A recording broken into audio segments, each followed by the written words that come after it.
Good morning, friends, and welcome to Iluka Springs, a small town nestled in the mountain trees and home to our misfit band of teens. Last time, we woke up mostly on the wrong side of the bed. Erin had a great morning, um, and after some brief time apart, our group came together to formulate a plan. Some of us are going off to find out more information, and some of us are going off to plot a plan of attack. Um, but let's pick up where we left off. Let's start with Erin. Who are you heading off with? And where are Oh, we heading? I'm heading to the library Hmm? because I am done with all these things. Like I, Mm-hmm. I don't even believe that it's real, but I've seen it with my own eyes, aka Casey dying in front of me Mm-hmm. twice. Yep. Um so I just want to find some logic, some kind of like at least find a way to Rationalize it. rationalize it, not really rationalize it with science, but more like I said last time, we need a hero. Like, what the heck, where, if this is like a show, where is the one who's supposed to take charge? That's very fair. We're all very pointedly looking at Marcus, but Erin doesn't know that. All right, so you're headed to the local library, and Casey, you're following after Erin, yes? Yeah, I was gonna go check on Aaron Yeah. because Okay.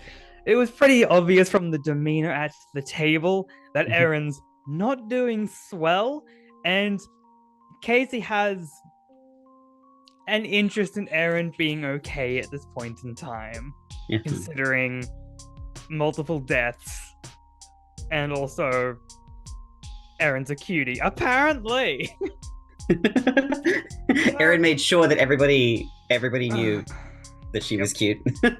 yeah. So and I'm a useless lesbian, so off I go.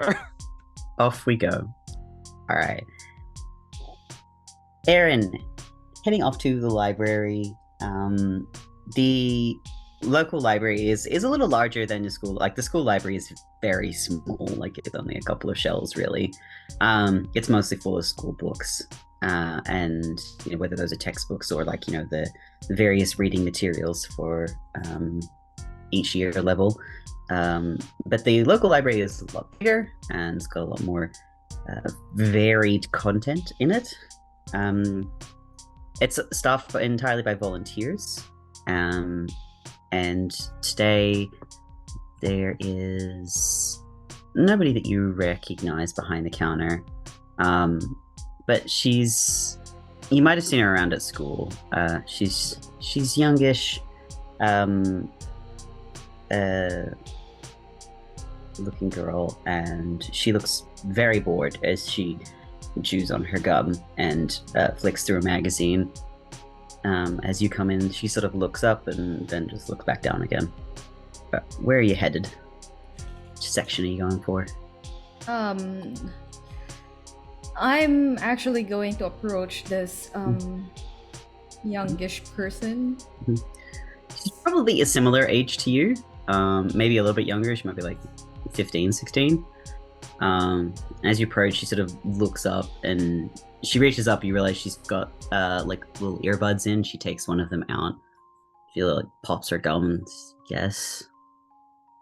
Hi, by any chance do you guys have books about any folklores? She sort of squints at you a little bit and like open mouth chews her gum while she regards you for No. like one of those like that drawn out second kind of thing. And she's like, yeah, it's like the back left corner. Yeah, that way. She sort of like gestures behind you, and she's like, it's over there. I think it's like the second shelf from the back or something. You'll see it. It's full of like books on. She looks you up and down and says werewolves and vampires and stuff like that. Actually, looking more into the plants. If you want like horticulture, that's like over. She points like to her right. This is like it's over there with like gardening and botany and horticulture and stuff. I thought you said you wanted mythology. Yeah, do you have any myth, any folklores that deals with like nature? She's looking at you like you might be a bit drunk. Like that, like eyes narrowed, eyebrow raised, like very disbelieving, and just like, why are you asking me all these questions? It's just Because you're the one who's supposed to know where the books are, and I need it for class. What? No, you don't. They don't teach. We don't learn any classes. We don't do any classes on that. Whatever. Mythology in the back, botany over there. Pick your poison. I just volunteer here on the weekends. She puts her earbud in and goes back to reading her magazine. Man, people are so mean in this town. As I turn around and most likely wander towards where the mythology area is, skipping all the vampire werewolf books, looking for anything that mentions anything about nature stuff. There's a couple of shelves on various mythologies from all around the world, like folklore and legends. There's books on like the fair folk from like Celtic mythology. There's books on werewolves, on different types of vampires from all over the world. There are books on like anything and everything that you've ever thought of. There's like weird books on. There's books on Greek mythology and Norse mythology and Egyptian mythology, and there amongst all these books you do see two things that interest you, that sort of step out towards you. There's one on it's like the power of nature, and you sort of pull it out and it's got a little subheading that says various mythologies and folklore and legends regarding about nature from across the globe. And the second one that jumps out at you is just titled Reliving the Dead. I am taking both those books and sitting down on the floor. just in the aisle to sit down on the floor? Yeah, it's not like anybody's gonna be here in this tiny town. No. There are a couple of old people in the library, but they're old. Yeah, they're old. And they're not in the same section as you. Yeah, I'll just probably look for like a corner. Probably hidden from like the volunteer. Yeah, there's the nearby where you pick those books up, because you're up in the back anyway. There is a little corner, and there's some nice like light coming in through some of the windows. So it's a nice little corner to sit in. There aren't any chairs up this end, so you do kind of have to sit on the floor. But it's still relatively comfy. It's a reasonably well maintained little library. It's not like got any water damage or mold or anything. Yeah, Erin's like doesn't care about like how pretty her outfit is. She's just gonna plop down on the floor and start reading, putting on her earbuds, listening to Taylor Swift. Yes, of course. So the first book about plant folklore, it's got a lot of like various different folklore from like all over the world. It talks about spirits that haunt trees, or you know, it talks about like you do see a little bit about um wood sprites, and like just anything that's a tree, either lives in trees, or comes from trees, or comes from nature, from various parts of the world. And there is a page on dryads specifically as well. A couple of there's a small chapter, like a couple of pages on dryads specifically as well. What does it say on the Dryads? So it's similar to the information that the group has already sort of started to gather. So there's a lot about when a tree gets really, really old, or it is given a lot of love and attention, like a tourist destination, it starts to develop a spirit of its own, and starts to basically come alive in a sense. It talks about how the dryad can step away from the tree, and wander away, but the dryad can never go too far from the tree, or it will get sick, or it potentially, if the tree is cut down, then the dryad will die. It does talk about the dryad's influence over its surrounds as well, about how that it is, legend says that you shouldn't harm the largest tree in a forest, because that tree is kind of like the center point of the forest, and if there's a dryad living there, then dryads are known for maintaining their area, maintaining basically their garden. Their area is their home, their forest is their home, they maintain it, and if they're not there, then you could risk damaging that area. And it talks about in Europe, where a lot of dryad legends tend to originate from, around Western Europe. They're often circles of trees. There's one large tree, and you'll get a circle of the smaller trees around it, and those smaller trees are starting to develop their own dryads. Basically, they're baby dryads. So dryads are rarely, while they are kind of semi-solitary creatures, they grow their own community, basically, but it takes time. Does it say anything about appeasing or stopping dryads?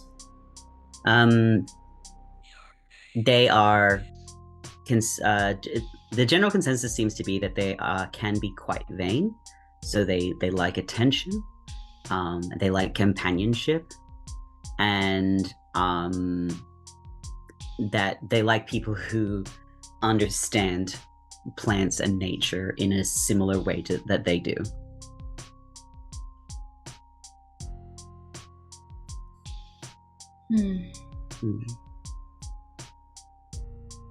But you can roll to, yeah. I was gonna say, you can roll to gaze into the abyss if you want to ask some more questions. Oh yeah, let's do that. More rolls. And I'm definitely going to fail, because I am what? minus one in dark. Roll me to jump in and roll 20. Right? 2d6. You in there roll 20? Yeah. I can't see you. Minus one. An 8. Nice. Excellent. So you may ask me a question, one more question. Or whichever kind of question you want to ask. And I will describe the vision that you have. How do we stop Oakley?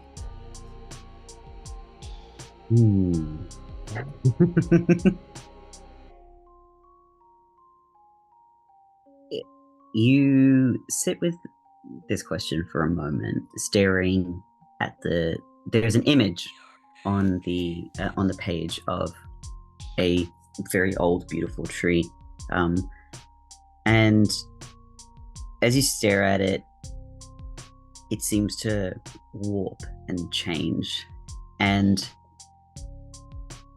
you see three things in very quick succession. The first thing you see is the tree on fire, and you see that fire spread through the entire forest, and it destroys everything. And you see another person who looks very human being basically buried alive with a tree planted over them in the hopes that they become a new Dryad. And the third thing you see is two trees. So it's the original tree from the paint, or from the drawing, and a new tree, and their branches look as if they're reaching for each other, as if they're like holding hands almost.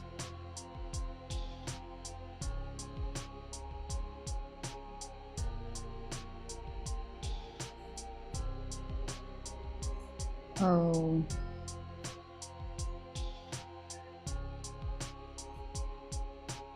Oh. Well, that's... I will say, between each of these visions, the picture reset, so it's like three separate mini visions.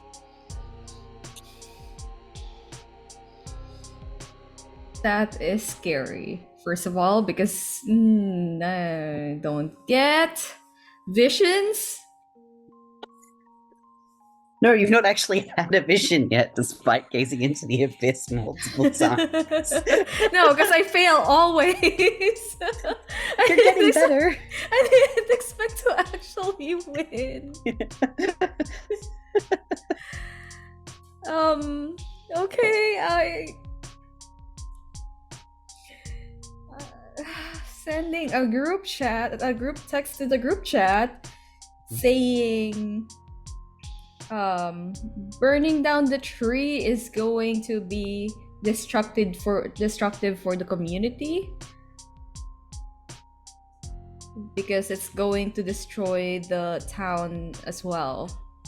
So it's gonna bring down the town if we burn down the tree. Second one is we can force another Dryad to become... I mean, we could force another person to become a Dryad by burying them alive. With a big question mark at the end. And then the third one is find someone who actually cares for Oakley and hope that they accept becoming part of her tree community? Question mark? What do you say that? How do you explain that? And I'm just going to like It's a bunch of question marks. yeah, question mark, and just send like a video gif of like this person with all the calculations. Ah yes, love a good meme. And then I'm just going to give out a sigh and just bury my face on this book because it's so annoying. Alright. Well, while you're having your mental breakdown in your books, Marcus, what was your plan? Where are you guys going? Well, I mean, if Casey's not coming with, Marcus was gonna go back and do some more research using the old journals of of the previous people that were the previous family members are no longer with us. And Blair, what were you planning on doing? I was heading off with Velvet to go and call the hospital, I think was one of the things that we were doing. That's and something else that I didn't take notes for. That's okay. Well, Marcus, heading home, heading back to your place. When you get home, your mom isn't home, but her car's not in the driveway, so you assume she's maybe gone out for groceries or something. The washing machine's on. And there is one of the journals is open on the kitchen counter. And then the one that you started writing in is next to it. And there's a little note on the top of your journal. It just reads, "I'm out for the rest of the day. Hang the laundry when it's done. Do some more, maybe think more on what we spoke about." Chores? Really? In the middle of this crisis? I think Marcus would just look a little annoyed. Actually, even more annoyed because earlier he left for no good reason. Now he's back after wasting all the time, and now he has to do chores. So he gets back to it. He specifically... You hit your mute button. Oh, my bad. He specifically records on this day, on this at this time, this morning, that he left with Velvet and Casey to go to the forest, but instead wasted a good majority of the morning at the coffee shop being teenagers. Now he's back doing more research, so he's just gonna peer over whatever journals, notes and whatnot is available for him while waiting for laundry to finish. So the book that's open is not the one that your mom showed you initially, the one about like spirits. This one is... This seems a lot more like a journal entry than like a monster hunting manual entry. This is from a female ancestor and describing an interesting... The first page describes... It opens with, "Today I met someone." And the entry itself describes meeting a stranger in the woods and having... And I wonder, like, I was just out to get some fresh air and clear my mind, and I met this stranger, and we had a wonderful time, and describing basically what sounds like a date. And you turn the page, and the next entry, the page directly on the other side of the journal entry has some notes about werewolves. And then the next page along has another journal entry talking about the same stranger. The stranger's never given a name. They're just described as this beautiful, alluring person, and wanting to, spend so much time with them, and how the woods just feel more alive and green when they're around, and how life just feels more lively. And the journal entries do continue, and they're interspersed with monster manual stuff, talking about a werewolf hunt, talking about driving some vampires out of town, discussing an issue with an idiot teenager summoning a devil of some sort. Like And Monsterhearts. They had their own Iluka Spring situation. yeah, they and each of these and these entries are interspersed in between journal entries, and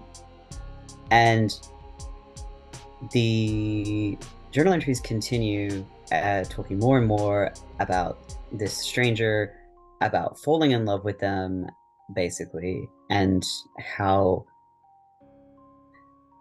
wonderful that this stranger makes them feel, and how they've decided that they don't want to hunt monsters anymore because they are pretty sure that their lover is not human, and they don't want to get in trouble for going against the code, basically, and fraternizing with this creature. But this stranger makes them feel so much, and makes them feel like there's so much more to the world, and they don't want to keep doing this anymore because it doesn't feel right. And so they finish the last entry with, "It's midnight now, and tonight I will go into the woods and we will run away together. I hope that you can forgive me."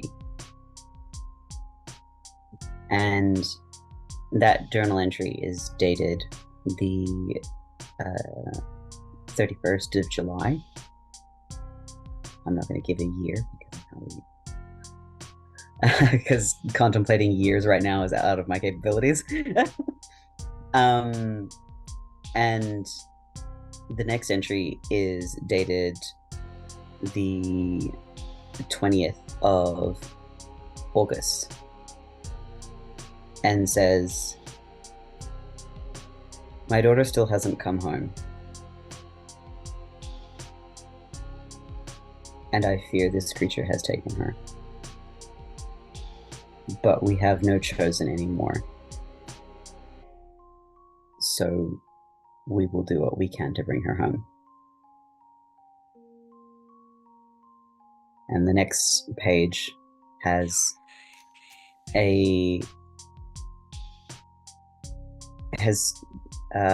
like an envelope, like it's the last page in the journal, and it has like a little envelope in it that's kind of bulging slightly. And when you open that envelope, there is 3 things in it.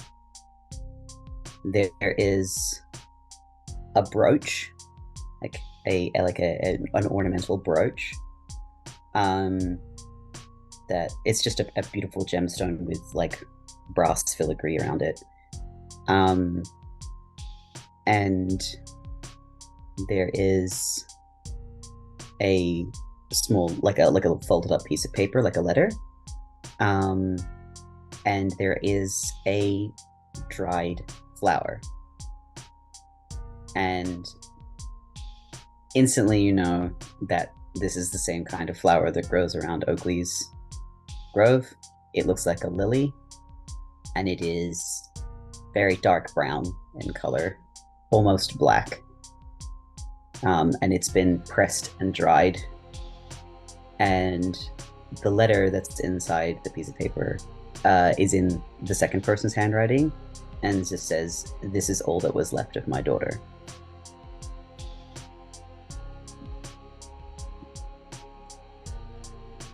Damn. And has this been I know you didn't give a specific year, but did they write like how long ago this was? Can I tell? Like, was this like 10, 20, 15, 30, 50, 90 years ago? Like, looking at the age of the paper and such, you would estimate probably between 50 to 80 years. okay, so it's like Grandma Lily then. Yeah, grandma, great grandma. Yeah, Mark is gonna call this ancestor lily just Mhm. because of the flower. Yep. You would see as Marius gets to the last page and opens up whatever the remaining contents is.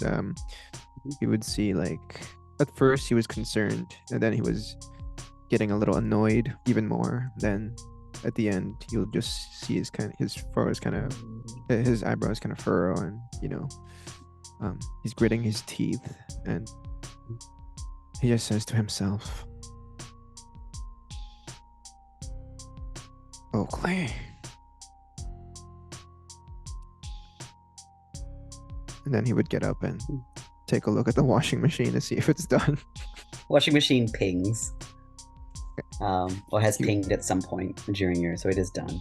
Yeah, he would stomp his way there, kind of like not knowing what to do with all of this information, as he kind of clears his mind doing chores. And as he folds, he kind of hangs it up, or whatever. He starts thinking of a plan. Given with what the contents are, them being around 80 years old, was there any other writing related to this, to Grandma Lily, or was this the last of it? Those last few entries were actually sort of about 3/4 of the way through the book, so they started quite late in the book. You can go back through the rest of that book, or you can have a look at the next journal in like the list to see, or like in the progression to see if there's something that somebody else has written about her. Yeah, I imagine Mom would have organized this like chronologically. It's chronologically ordered, Yeah, you're very aware of that. Yeah. So he would go on to the next journal after he does the laundry. The next journal is written by, you actually know, you've met this person before they passed away, and they were your great uncle.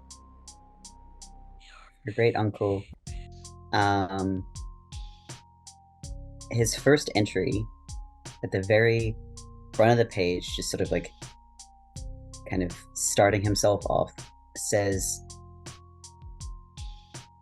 "She may not have wanted this, but I am ready for it, and I will do what I have to do to keep people safe."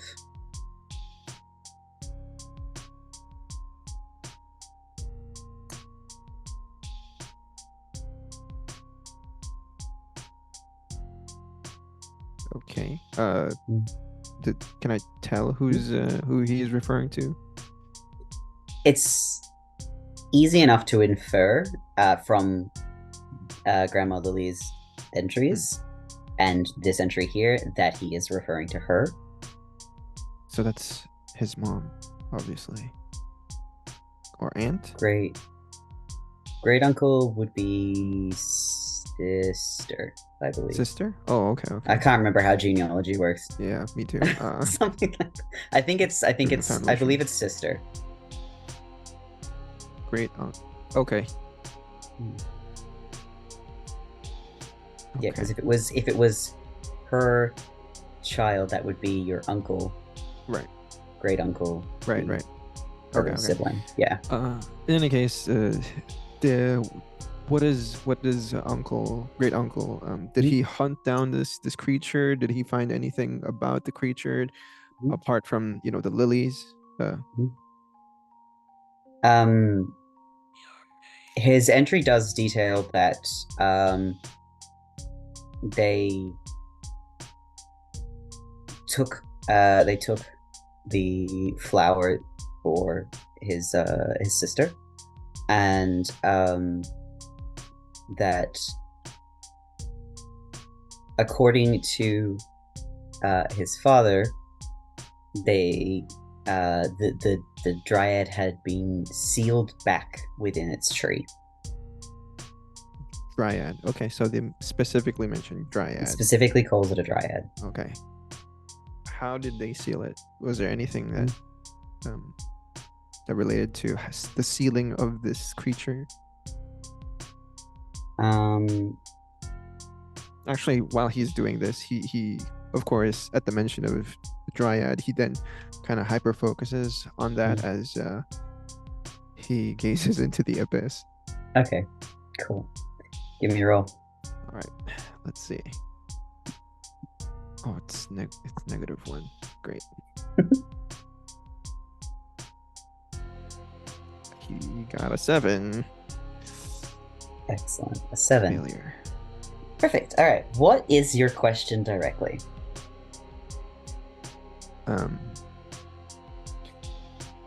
How did they seal this Dryad? Cool. So as you focus and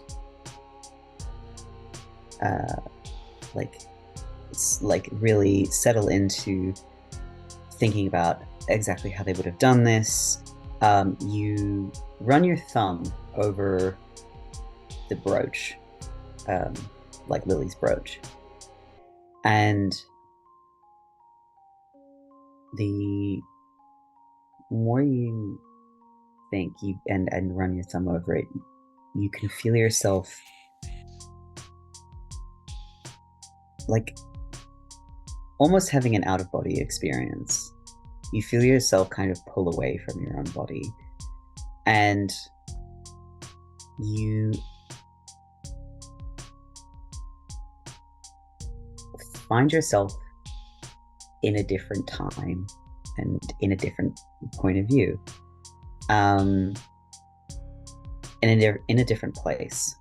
You are lower to the ground, and you see people approaching. They're familiar, and you can recognize not the person whose point of view you're in. You can recognize that one of them is your great uncle. You recognize one of them straight away. You've seen photos of him from when he was around this age, and he looks not much older than you, like very early 20s. And you panic. You can feel panic. Your heart races. You don't want them here. You want them to leave you alone. You want them to go away. You didn't want this. You never wanted this. And you hear a familiar voice nearby. It feels like it's both beside your ear and all around you at the same time. And you hear Oakley whisper, "It's okay, love. I won't let them hurt you, and they won't hurt me."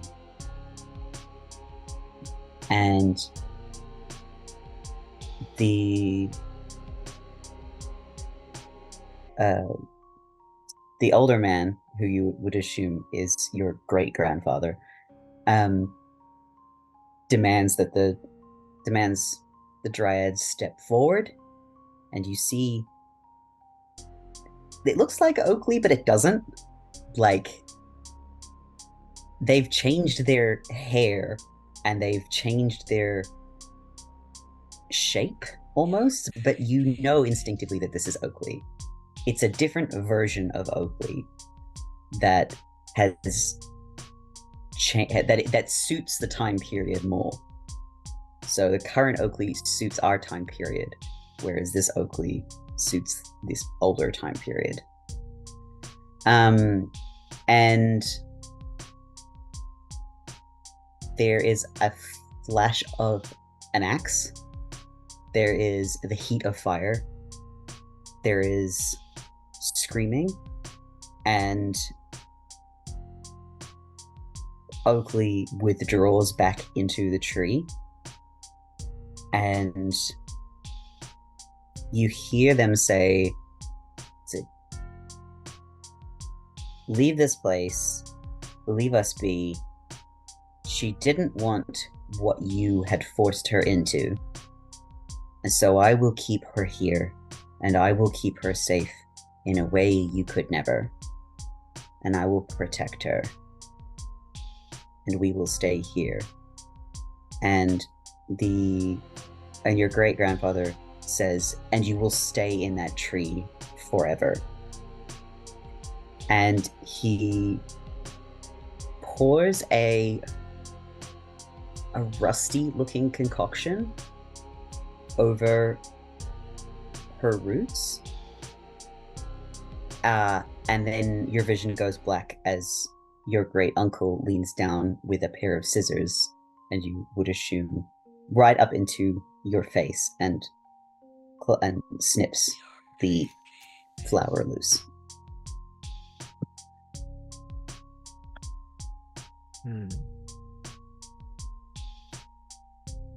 As Marcus is snapped back to reality, he would instinctively, like, if he's not already sitting down, he would like plop his butt onto the seat or the ground as he falls with the brooch in his hand, realizing that he was viewing the whole thing from the point of view of his grandma Lily. Mm-hmm.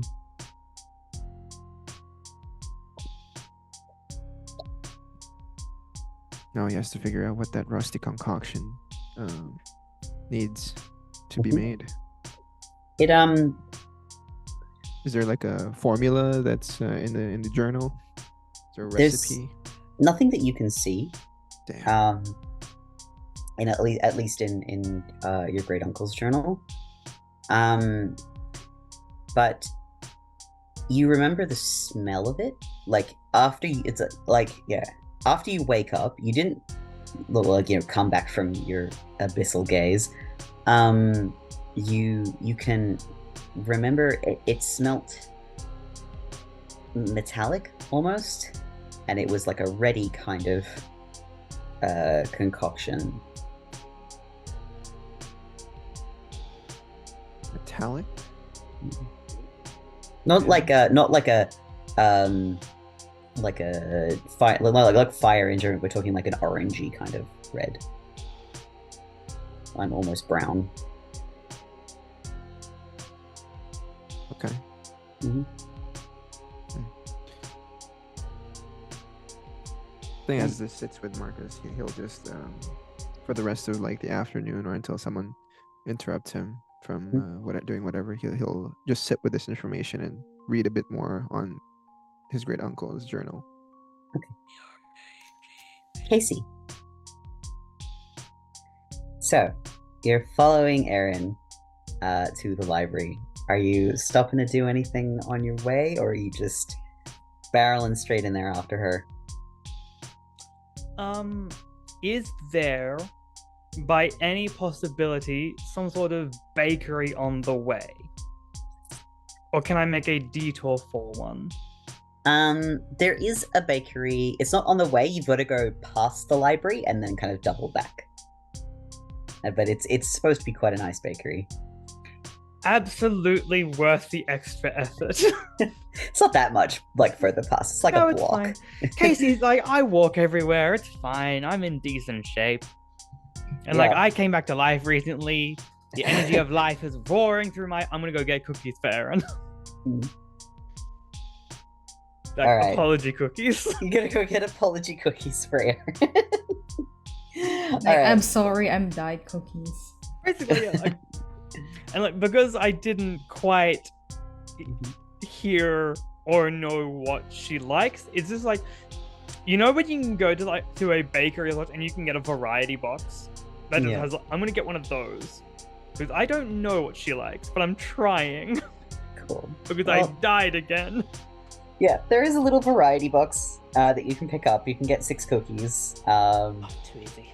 And they give you two of each of their 3 most popular flavors. So you get 2 white chocolate raspberry, 2 dark chocolate chip, and 2 coconut and blueberry. This is a weird town, but okay. It's a fancy bakery. Oh god, okay. Yeah. Sure. It's probably way too expensive, like one of those hipster bakeries. Sorry. You're not wrong. Ugh, God. Small towns. Anyway, this takes me back. Yeah, sure. I will buy the box Mhm. and head to the library. I can get away with bringing cookies into a library, especially like this time of the day. No one's in there, and like, who's gonna care? Who's gonna dob me in? It's fine. Got a backpack on you, I'm Yeah, sure. too easily. Just put the cookies into the bag and like try and position them so that they don't break as I walk. Mhm. Sort of like, yeah. And now to head to the library. Awesome. Hooray! As you enter, the 15-year-old volunteer looks up and like makes a face. It's a displeased kind of face, like, ew, the library's full of freaks today. And then just goes back to her magazine. Like, Yeah. Just blow a very condescending kiss to like, "Mwah, fuck you," and then head into the shelves. Well, can I look around and try and see Erin anywhere, like in the main area of the library? You don't see her, like, she's not in any of the like at any of the computers. She's not in any of the like comfy chairs. She's not in like, any of the more open sections like the kids section or the like general fiction section. Great. Mhm. Okay, cool. I guess we're going shelf by shelf. You're starting. I'm genuinely going to go like row to row until I just stick my head down each one as I head further and further and further into the library. Amazing. Like, Perfect. yeah. You look Put my head down each of the aisles, and most of them are empty. There's the section on crafting and knitting and crochet is quite a significant section in this town, and has two older women sitting, standing there, slowly making a little pile of books on a little trolley. Oh God. And I live in Boomerville. It's fine. nothing wrong with learning to knit. No, that's true, honestly. And you pass a middle-aged gentleman on looking at a book on space. Based. Space. Space. We're in space. Space. Sorry. And finally you get to basically the very last row, and you look down and you see Erin Restricted huddled section. in the very back corner, near a window, she's got one book in her lap and the other one sitting beside her. Immediately like pull my head back, like so like then I'm hidden. Just okay, it's fine. Everything's fine. Take the still out of sight. Take the box of cookies out of my bag and like sort of hold it in my hands, not quite, like almost reverently, as I sort of just okay, whew, okay, all right, easy, right, it's fine. Turn the corner and like start making my way towards Erin to sort of like knock on one of the shelves so that she can hear me coming. She absolutely does not react. Great. Get to the table. It's not on the table though. She's sitting on the floor. Right. Yeah. She's on. Sorry. Yeah. She's on the floor. And like, just so that I'm not towering over her, I'll just sort of just crouch down next to where she is and sort of just knock on the shelf again and hi. Hello? Erin, you can't quite hear them, but you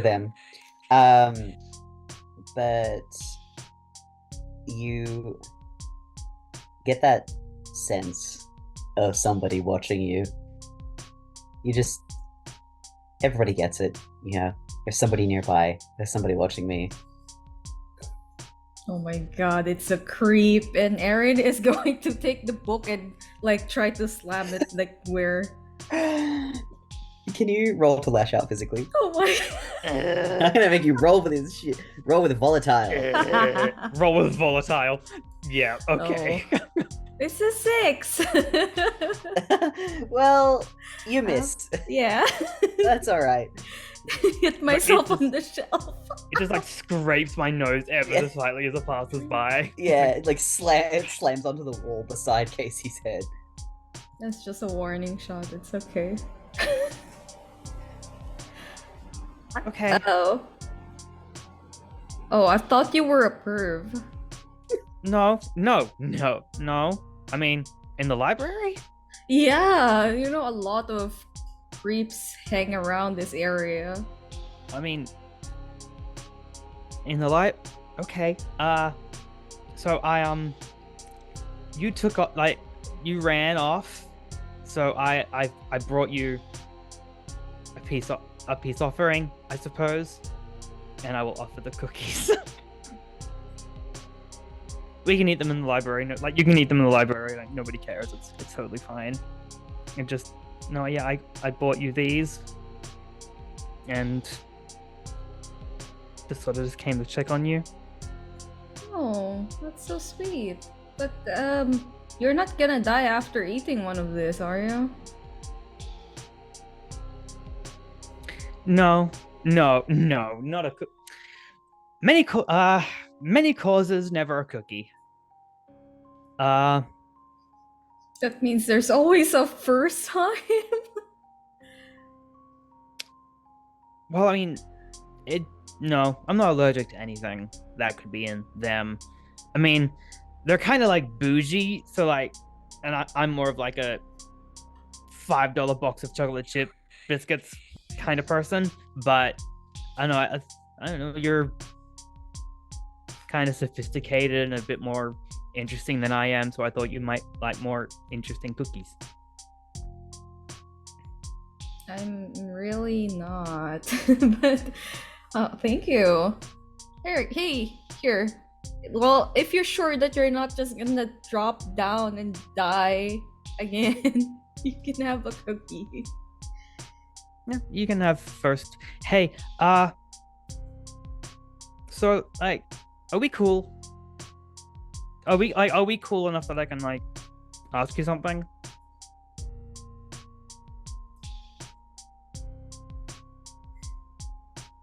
Sure. Well, I mean, we've all sort of just been talking at you and I don't know, sticking our noses in because where Marcus goes, so goes my nation, kinda. So like, are you okay? Aaron's gonna be like looking down at the cookies and then give like a deep sigh. I'll be okay. I mean, it's not like it's my first rodeo with this kind of deal. Things, you know? What was? Like, no one moves to Iluka Springs for fun, so what's your deal? You know, parents are always traveling, got deposited into somewhere, then have to move several times because crime is somehow escalating and Yeah. dead people start to pile up. But here in this town is the first time I've ever seen a dead person just walk off. Just give like a peace sign and just yeah, So surprised me too. so are you like, do you eat like brains? No, I don't. Whenever I wake up, I guess I always wake up like really hungry, but bacon and eggs, burgers, sandwiches, whatever, like normal people food. I'm alive. Like I think I'm alive. I think I'm as alive as the rest of you. I think. I Like- certainly like feel mostly like it. Like, do you grow old or are you stuck in that age forever? I mean, it hasn't been that long, so I can't really tell if I'm gonna get any. I don't know. I hope I get older. Like, I'd like to keep going, I guess. Yeah, I mean, it's gonna be super lonely if you just stay at the same age. Or like a vampire. You don't eat any people, right? No, I don't. It's no. People not on the no. That's gross. Never. I've no. Can't say I've ever eaten a person or like drank blood or that sort of deal. So Why? Like, do you? No. What? No. In fairness, it's worth considering the crowd we're rolling with. It's worth checking. What do you mean the crowd we're rolling with? I mean, we're a group of weirdos currently investigating a predatory tree. Are you telling me that the others are like you? Like, As far as I know, I'm the only one that comes back. as far as you But- know, then what are the others?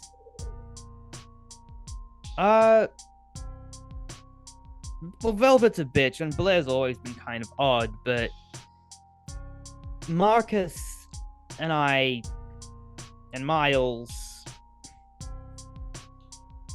Weird shit follows this.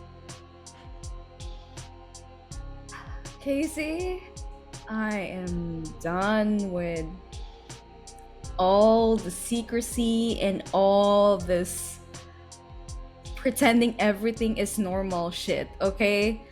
I just saw you die and rise from the dead as if nothing happened twice! Twice!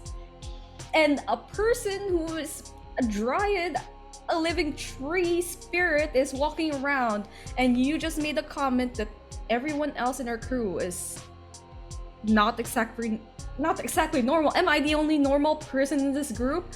I just want you to be honest, and I'm gonna pull a string on Casey and give them a condition of honest. Beautiful. You yank on those strings. And because I gave a condition with my arbiter, I can mark experience. Yes, you can. People The stop mortal farming, sheet Casey. is just a fact. Is just an absolute like string and XP farm. I'm deliberately not using the strings I have on Aaron. I'm being Use it. I'm Use genuine- them. That's No, what they're oh. there Use them. for. What? Don't worry, I have notes. I'm fucking waiting. But Oh. fine, okay, condition honest. I can roll with this and just. All right. Sure. What do you want to know? What do you need to know? Our group. What are they? As far as you know.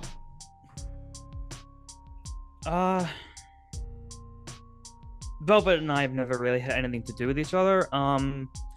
Velvet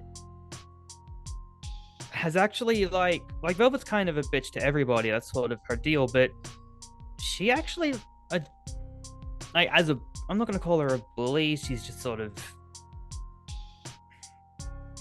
She was actually really cool when I came out, and like stood up for me a little bit.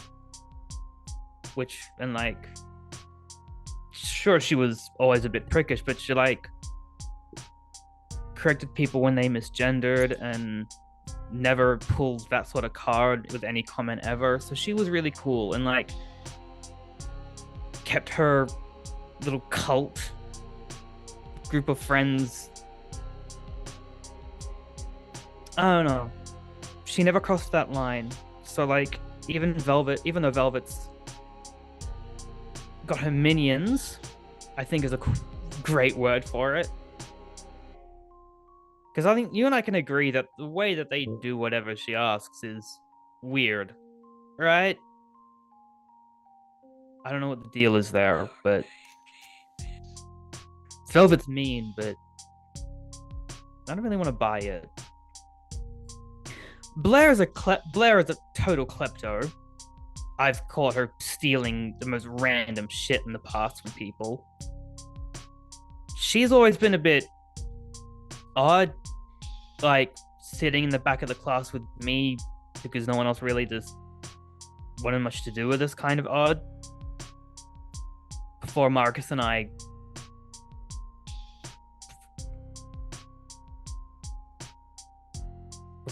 realized that we had shit to do. Speaking of Marcus, Iluka Springs isn't entirely normal. And on some level, everyone kind of knows that weird shit happens here. And Marcus is my best friend. And now he's the closest thing to a sibling I've got. And trouble finds him. Weird shit. Most of the times I've died has been for him because I'm trying to be like a wall between him and the shit he doesn't want to deal with.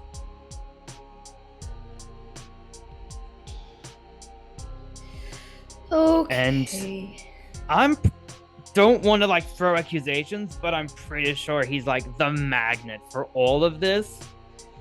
And why? I don't know.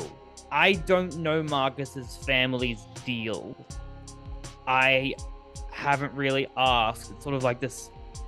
I couldn't really ask about his family when he didn't know until like this morning that I come back from the dead sometimes. You're the only person who knew. Okay. And yeah, then there's me. My family died in that crash and I came back and it keeps happening. And I don't know why, and I don't like it much. But here I am. I follow Marcus. I protect Marcus because I can walk it off. Oh, is Marcus like a king? Marcus is just a trouble magnet. Fights, arguments. You know, that's what they bursting call into flames. protagonists, right?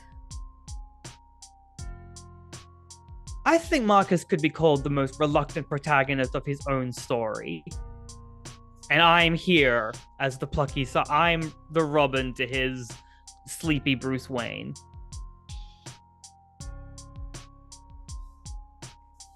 Oh my god, none of my And- webtoons have prepared me for this. And then there's Miles. What's Who- Miles? He's our other boy who occasionally like comes out with me when random shit happens, fighting crime, the whole shebang. He thinks it's like sort of just a joke.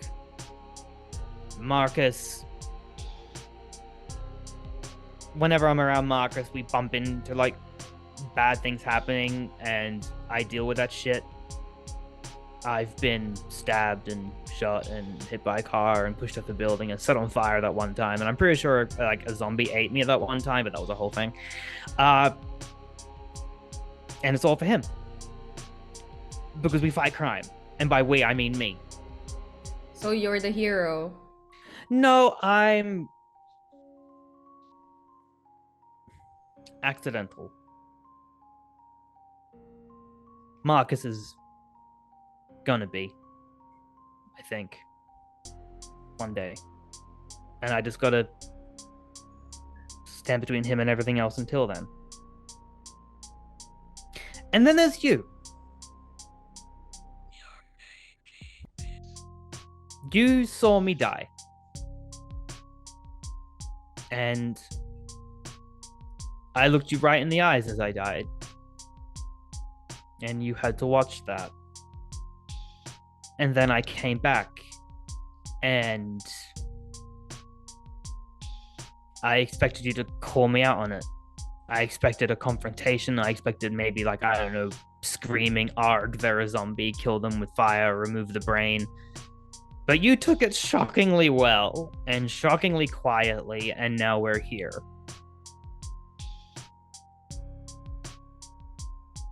So I don't know what role you have to play in all this, but you're taking things very well. Like, overall. That's because I read too much manga. This is like one of the weirdest anime I would ever have been a part of.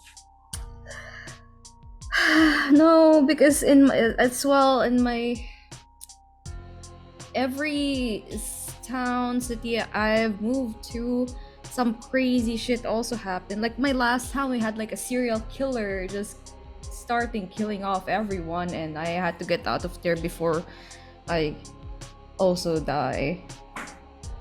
And I don't want to be part of that. And now there's a Dryad.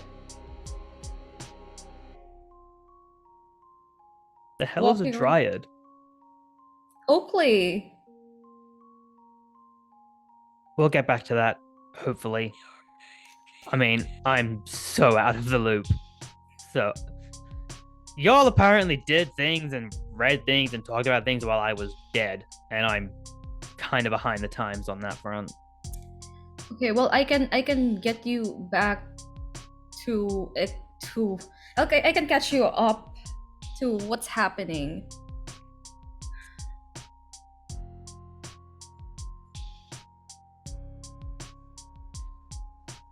I want to help, and if I can protect you just like I protect Marcus, that'd be cool, because you don't deserve our shit, and if shit keeps following you, then maybe you need a wall too, I guess. No, listen. I don't need a wall. I'm fine. Uh-huh. I always get by. Like, okay, so sure, I fall in love super fast, but I can handle myself. Unlike some other people I know, I can actually fight, though I don't like fighting.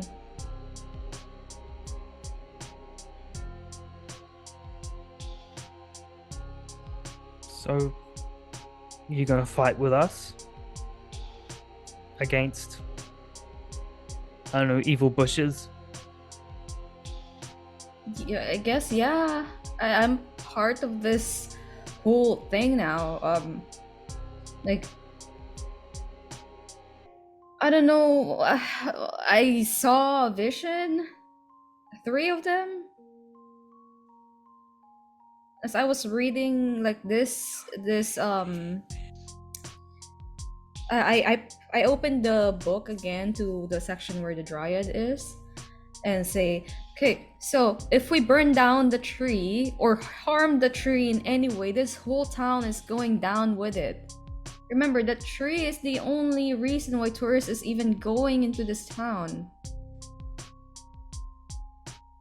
So, unless you want this town to just disappear from the map, we shouldn't harm or think about harming the tree itself. I messaged it, I sent it on the group chat. I don't know if you saw, but the second one is like forcing somebody to become a Dryad with her. What do you mean Like, with her? Burying Like with them, sorry. with them, sorry. Like Oakley. Like partners or a replacement or No, it's like the second one is like forcing someone, burying them alive and hoping, like planting a tree on top of them and hoping that they become a Dryad. I think that Okay. we shouldn't do that. Yeah, so we're not going to do that. We're going to cross that one off. The third one is, I don't know what kind of vision it was. It was 2 trees that were trying to reach out to each other. So we find somebody who actually cares about Oakley and hope that they turn into a companion to Oakley and they live happily ever after and not need any more sacrifices turning into baby dryads. Does that make sense? Kind of. I'm just. Oakley's always been weird and distant. I don't know if they have like a cluster of friends and loved ones or such. When it comes to people who care about them, it's mean. Like it feels mean to say, but I think Oakley might just be misunderstood because they are not exactly mortal. They're not human anymore. Um, when I talked to Oakley and when I was hearing that singing in the forest, sounded so lonely, and yeah, they loved it when I complimented them. And Oakley just talked about wanting companions. that I can understand. Not exactly human, huh?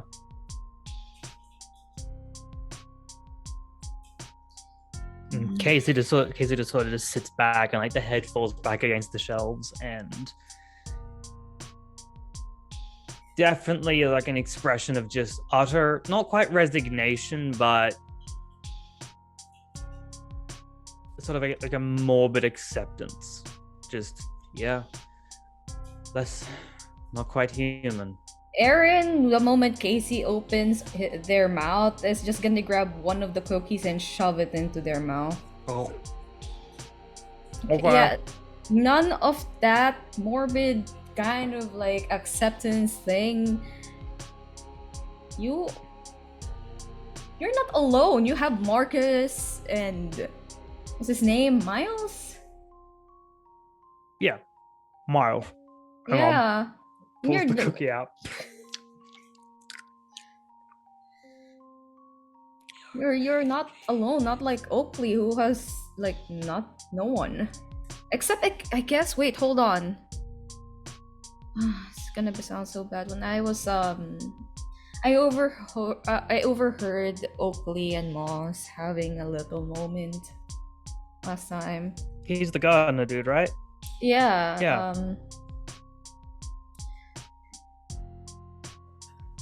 Oakley was crying to him about something.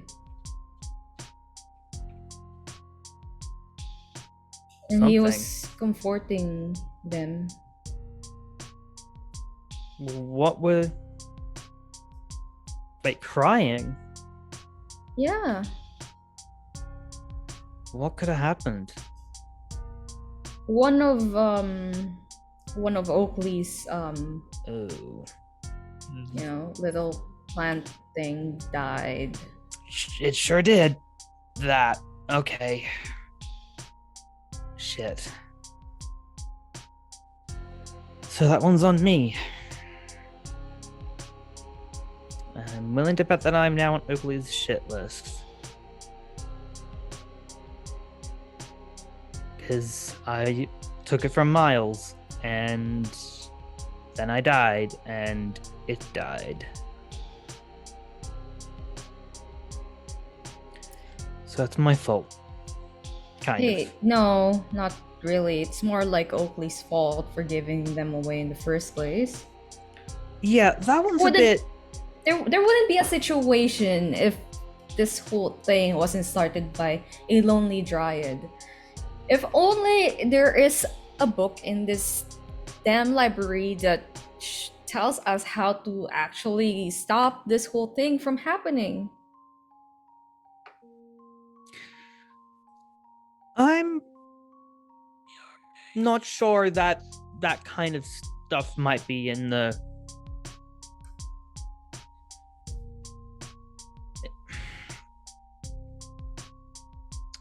think. Yes.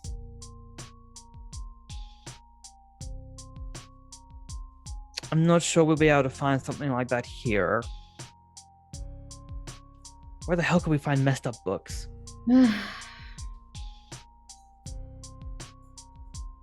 Okay. When were we all meeting up again? I was a little flustered at the time. I mean, I was a little distracted at the time. I don't know, but I do know that I want, when we actually meet up, to have a plan, a way for us, information on how to defeat this thing, or at least placate it enough that, I don't know.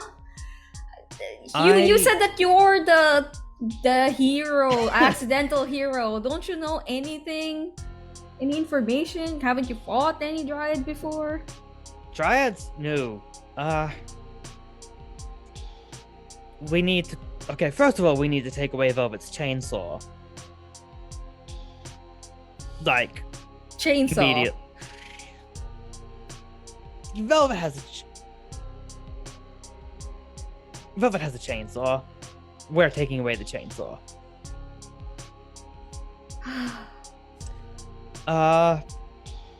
And so that's step one. If we're not destroying the tree, step two is I think I need to make an apology to Oakley and try and clear the air on that front, so that way Oakley might actually listen to us when we talk to them. We can't kill the tree, okay? We can't kill Oakley, because I would hate to, because Oakley is a person with hopes and dreams and ambitions and thoughts and feelings, and I'm really tired of them dying. So we can't kill the tree, and we can't kill Oakley. That requires... So the only other option there is compromise. The only other option there is to talk, and to talk honestly. And to find Oakley a companion. We need to... Okay, when you say companion, do you mean like the way Marcus and I are companions, or the way like you and Harper were? I thought that you and Marcus are the same as me and Harper. Okay, first of all, gross. Marcus and I grew up together. Very gross. I mean, Marcus childhood. No, lovers? 100. Okay, Aaron, I'll be honest with you. I don't want to be, but I will be. I don't quite swing the bat in that direction. I'm more into people like, the other type. I don't know, people like you. Like Girls. a girl, yeah. I mean, not every girl, but like, yes, not Marcus, not lovely guy, would die for him, has died for him, no. And I'm not even sure if Marcus is like, I'm not even sure if he does, like, boink, horizontal tango type situation. Oh. But I mean, it does make sense. When I asked him earlier, he just said, I'm okay. Like, I mean, like, you're more than okay. Like, you're beautiful. And I'm sorry I didn't say it, because, like, you kind of hit me with a lot. Because, like, you were like, hey, I'm gonna, like, use you to make my ex-boyfriend jealous. By the way, do you think I'm pretty? Like, what am I meant to... I mean... Feel free. I'm happy to be, like, your jealousy weapon, I guess. Here to help. no, I have to apologize to you about that. Like, I'm so sorry. Like, I shouldn't have used another person for, trying to break up with my ex. I'm not even sure if we're actually broken up.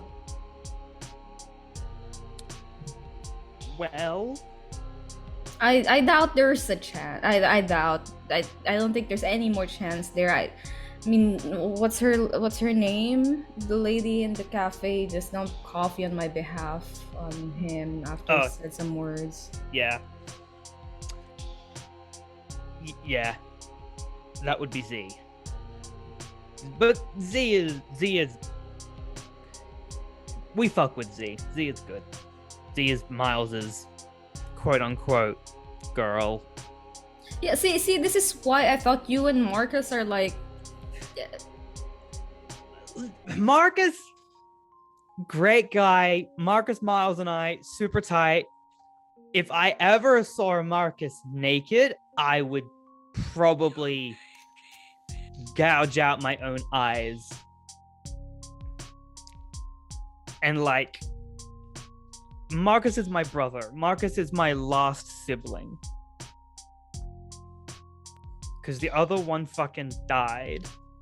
Not to be morbid.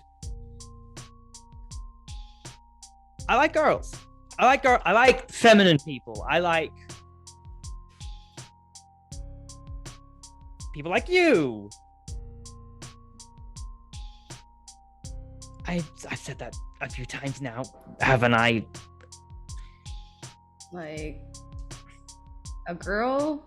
Yeah, you have been saying that a few times now. I feel the need to reaffirm it because you keep like, hey, are you fucking your brother? And like, I'm sorry. It's hardcore just that gross. it's two of you are so close, and Marcus is just kind of weird. It's and you keep saying that you are Marcus's like shield and protector, and that sounds like a very I will catch a bullet for you kind of This is romance not like kind of deal. This isn't like a Gerald and Yennefer situation. Like, there's no. This is like Buffy and Xander. I don't know that. Show. Oh, I just dated myself. That's fine. Cool. Right. Well, to clear the air, Miles and Zoe, I think. Then there's Marcus and Weed. And then there's me and pretty girls. Okay. Kind of. There aren't many queer girls in this town. We're a very small.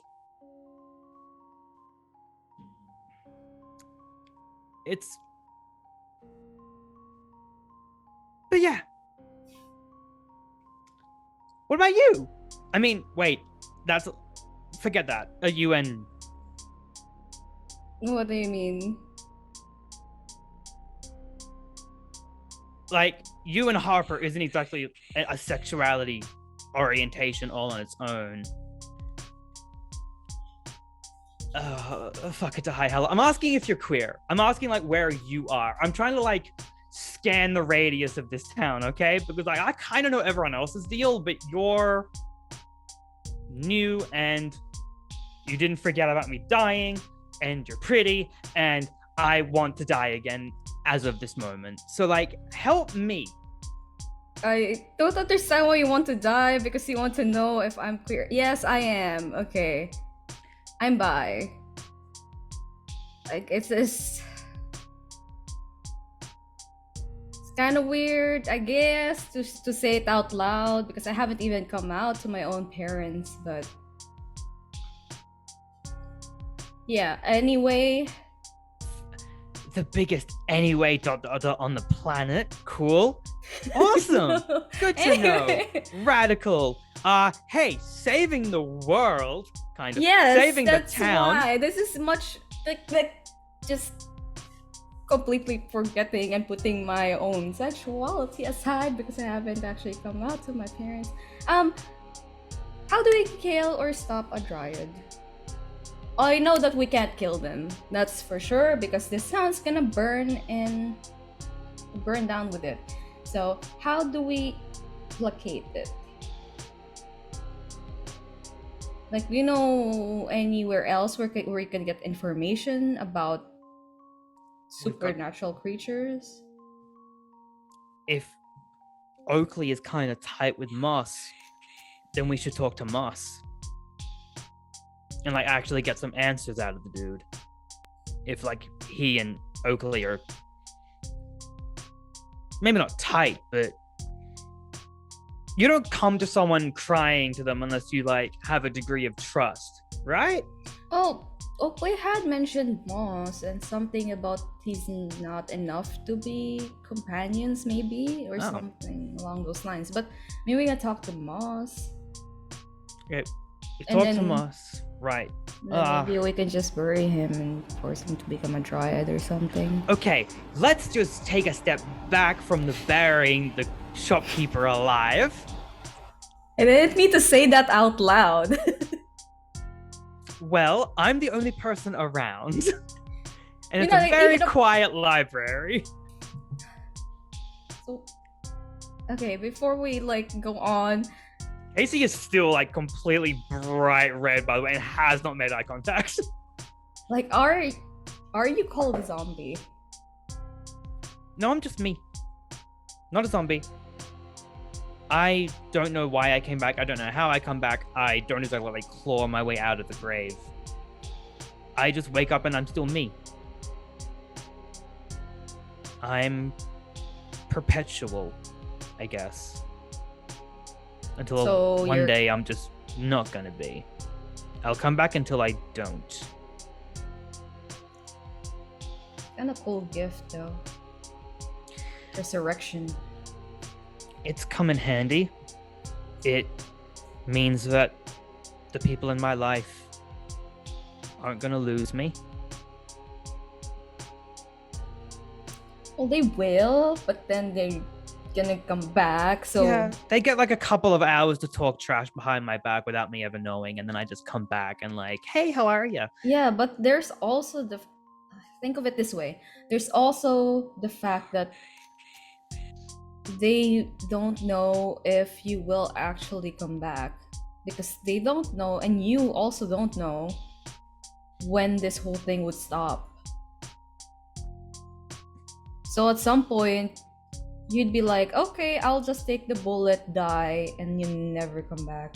And the last thing you've told them is, well, that's the last thing. I don't know if like protecting someone is a bad last thing to ever do.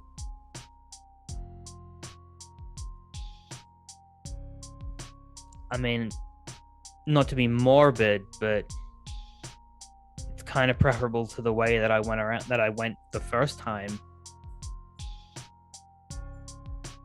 I mean, I just died because I kidnapped a bush from my friend to stop it from killing him. And that's kind of better than a drunk driver and then me bleeding out on the pavement. Feels better. Not many people get to choose how they die. But to a degree, I do now. And there's a bit of a rush in that. It feels like freedom. Some sort of empty freedom.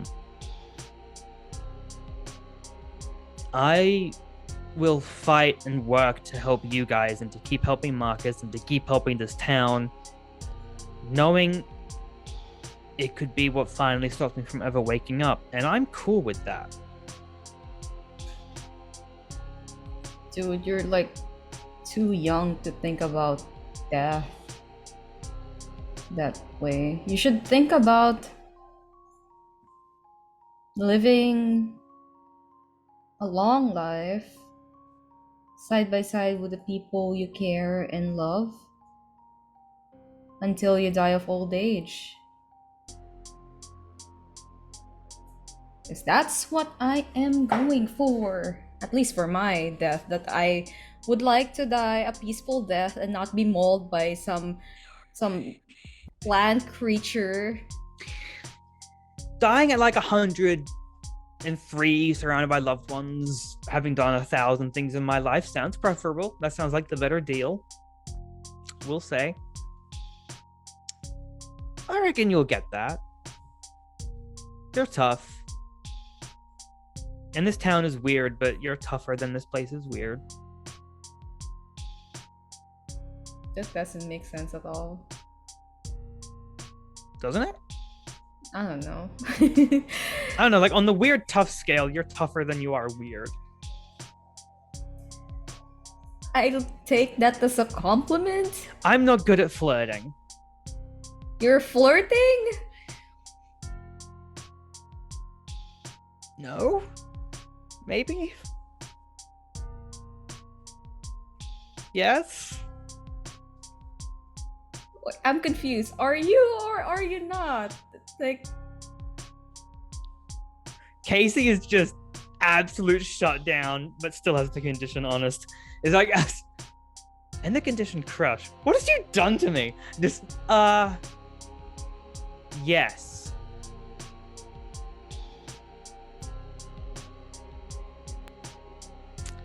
Because it's not quite an apocalyptic scenario, but hey. So yes.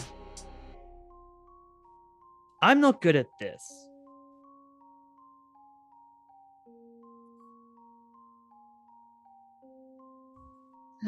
Casey, if you're like trying to make me feel better by flirting with me because I just broke up with my ex, I've already like that's.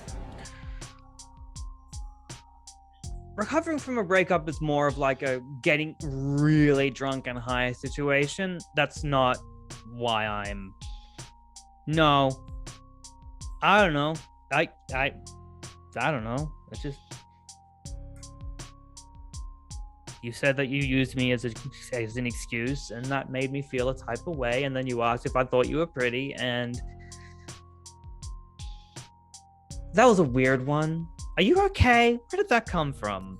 Like, we'll get back to the end of the world in a second, but like, where did that come from?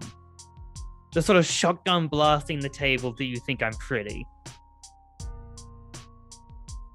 I'm trying to get my self-esteem back. Like I ask everyone in the group. It's just that, you know, the girls they would always say, you know, like, oh, you're pretty. They will say that. They would not tell you that, oh, you're ugly, actually, to your face, or you're average. They will always say, they will always compliment you. Velvet's a coin toss. On that particular front, I think. I don't know. Like, Velvet's been really nice to me, so I don't really know on that end. Meanwhile, Marcus is Marcus. Yeah, thanks, Marcus, for my self-esteem. No wonder you haven't been... Well, I shouldn't say anything considering my last relationship, but... Hey, look. Not everyone is suave and charming. Case in point. While if it's self-esteem you want, then I think you're beautiful and tough and capable, and we're gonna get through this, and you're gonna be fine getting through this, and everyone likes you really quickly and really easily. And frankly, if you weren't so goddamn charming and sweet, this entire group would have killed each other by now.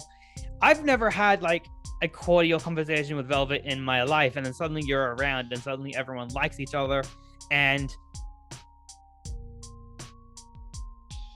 you've been a pretty fantastic addition to like the world thus far.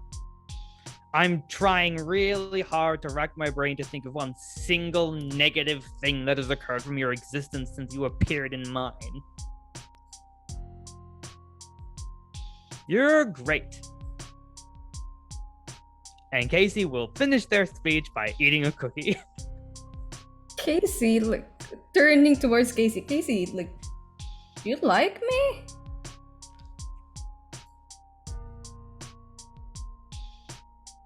chokes on the cookie a little. um. Yes, I think I do. I more than think yes. I think I'm starting to. Like, quite a bit. And it's pretty cool.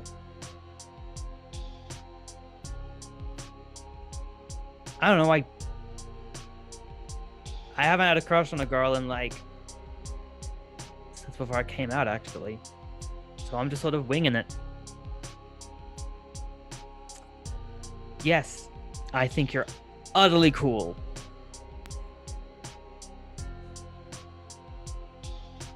Cooler than me. Cooler than most. And I think my life is much cooler, is much better and friendlier and a little brighter with you in it. And Casey will just smile really awkwardly.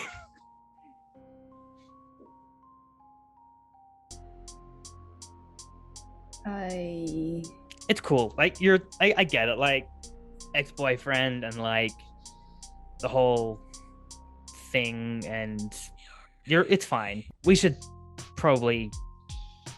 It's cool. Case, I think. Yep. Here it comes.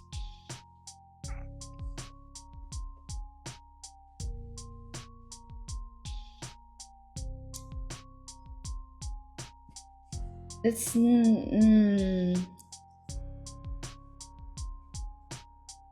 how do I say this? Let me know if what you're feeling is still the same after we defeat Oakley. Because what you're feeling right now may or may not be because of the situation.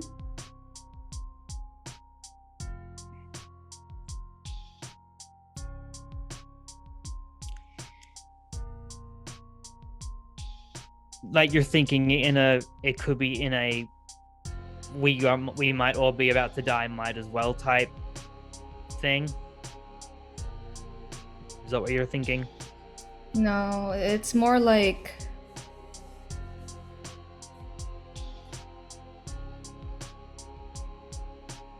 when everyone is faced with something scary, they end up trying to reach for someone comforting.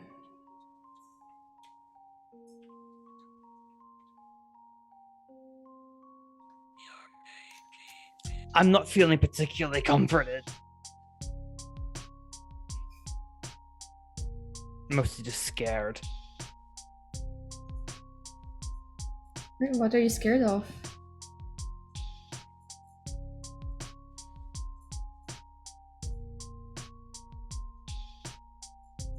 Liking, crushing, being a little enamored.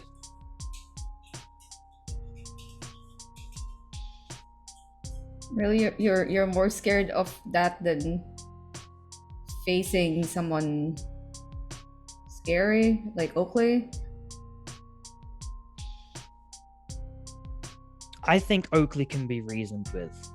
I think we can talk and understand, and I think that there is a solution. There has to be. There's always a solution. Okay. Here, Case. But I cannot focus on the love aspect of everything until the Oakley thing has been saving the world thing has been resolved. Is what I'm saying. That's why Harper was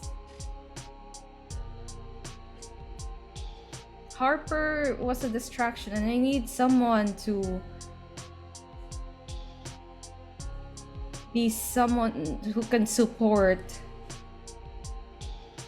someone who can help fix this whole thing.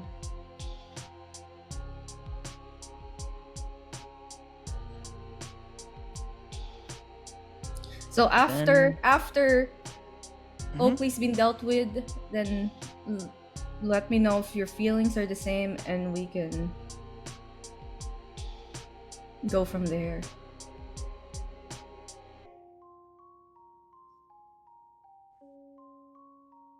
I can work with this. Okay. Cool. All right.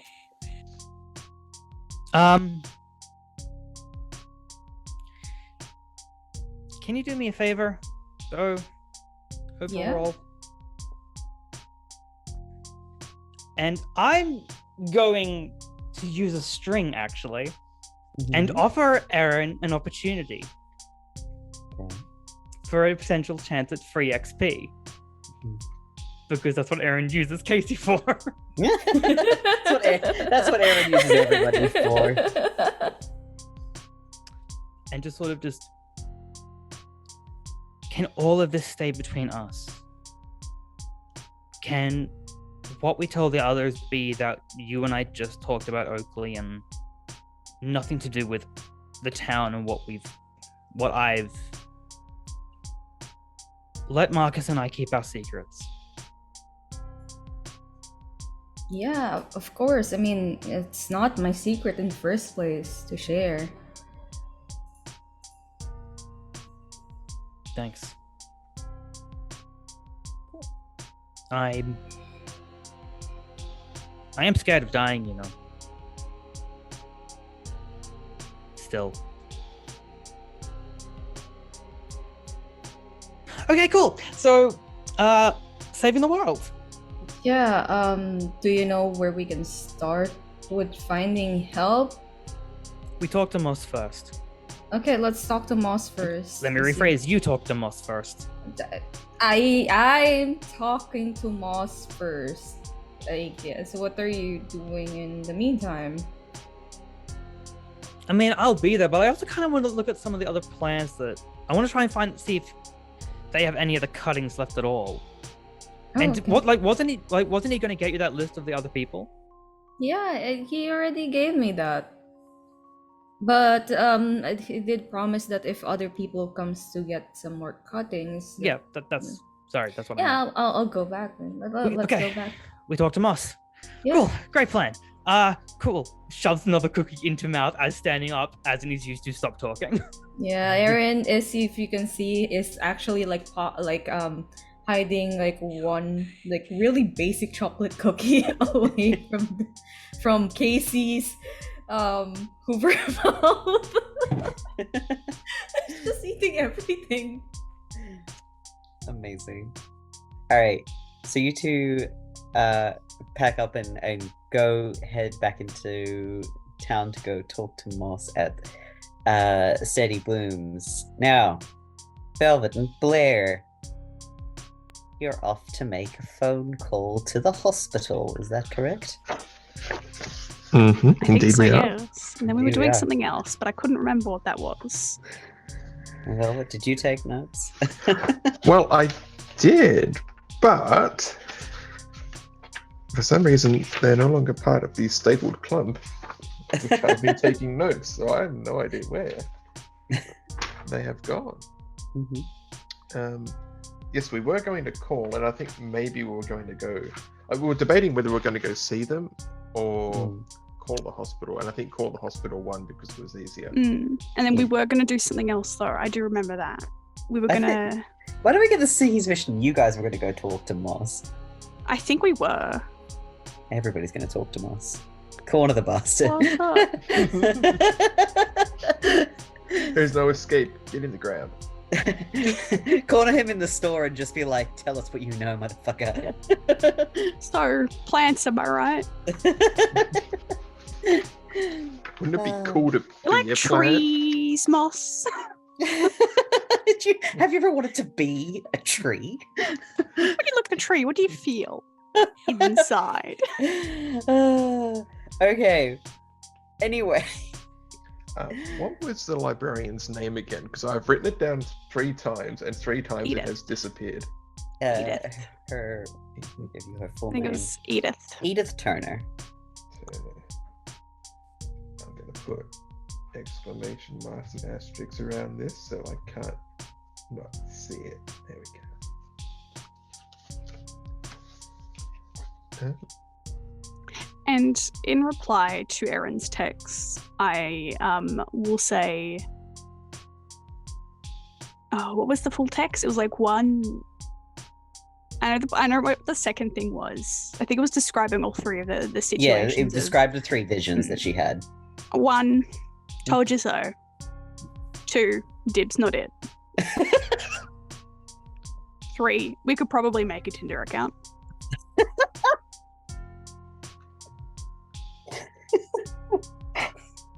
I'm just picturing one of those Tinder accounts that's just like a friend holding a photo of the other friend. It says, "Please date my friend." Yeah, please date this tree. Take it out of my hands. Looking for real nature lovers. Any vegans interested in trees around here? I feel like you've got to be more than just a vegan. Uber vegan. Bad touch for the dating app for plans to be called Tinder. God damn it. Bumble? Aaron and Casey 'Cause, just like, in get the it? chat quietly being Bees. rude. All right. Anyway, you're going to make a phone call. I think Velvet was going to, yes. All right. Which one of us has the better phone manner or people skills? Oh, jeez. I feel like you're the thespian. Time for my close-up. Okay. I'll just Alright. sob dramatically in the background if we need some convincing that we're... I was say, are you and the Extremely twins doing concerned. like vocal exercises before you start this phone call? Very much. Oh my god. Okay. Okay. All right. Let's dial a hospital. Mountainside Hospital, how can I help you? Hi, I just wanted some information on a patient. It's my aunt.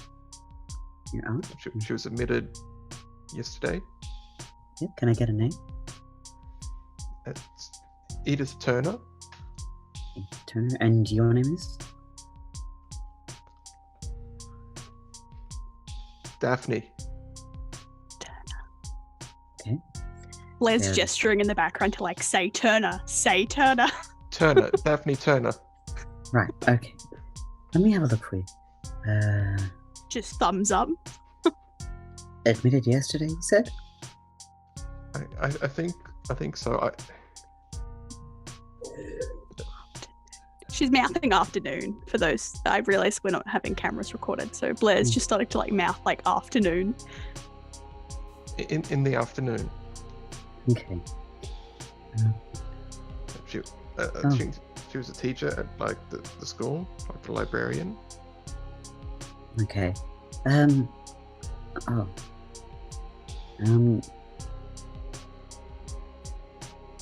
Have you got family nearby, Tom? Sorry. Have you spoken to the rest of your extended family recently? No, we don't really get on. Only Edith has been the only one who's really been like family to me. Well, I'm very sorry to inform you that she did in fact pass away just after midnight. Robert exaggerates. She's dead inside to Blair and the twins. Blair grimaces like, yikes. What happened? Her heart gave out. I'm sorry. I'm very sorry for your loss.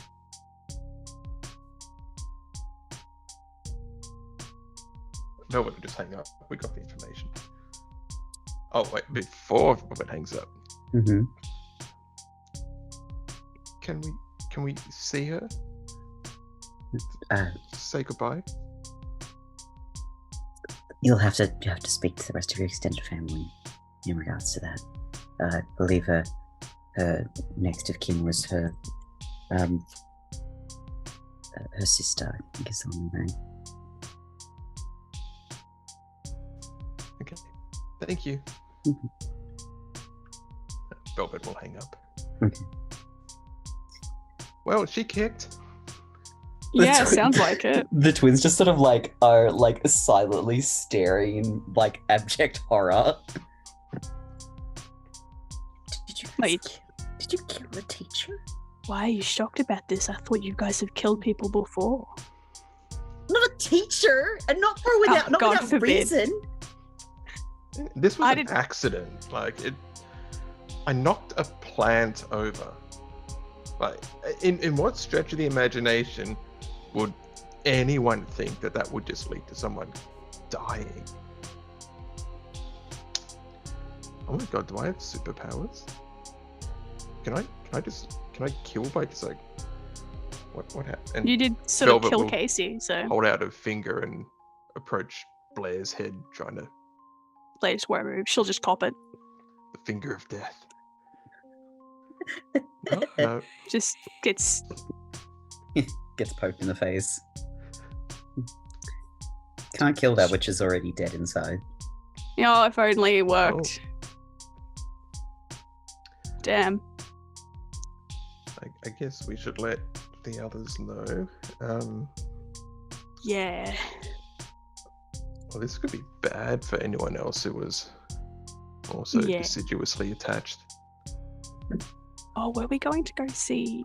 No, we weren't. I can't remember if we were going to go see some of the other people who have the plants, because I know that Lou has a plant as well. Maybe was that what we were going to do? I can't remember.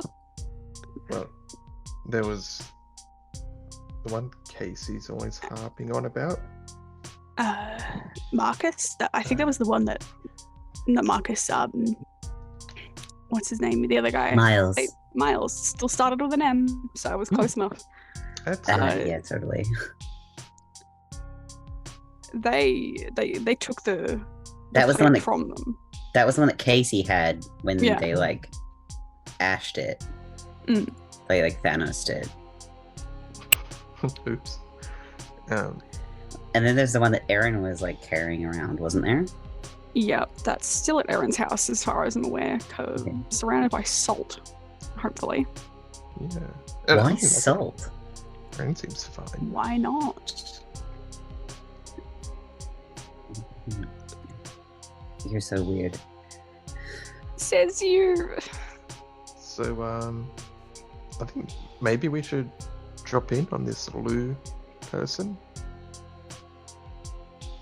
Yeah, this is gonna be fun. Is this your weird friend? Yes, says one weird friend. Yeah, but at least we're hot weird friends. Mm-hmm. Blair just looks down at herself like, I guess it's a matter of perspective. Callista gives you like a little like up and down once over and just goes and just sort of shrugs. I can respect that.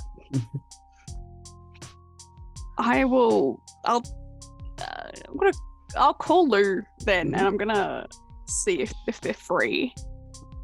Yeah. I don't know how well they're gonna take you guys coming around as well. I guess we can wait in the car. Will you really wait in the car, Wilbert? No.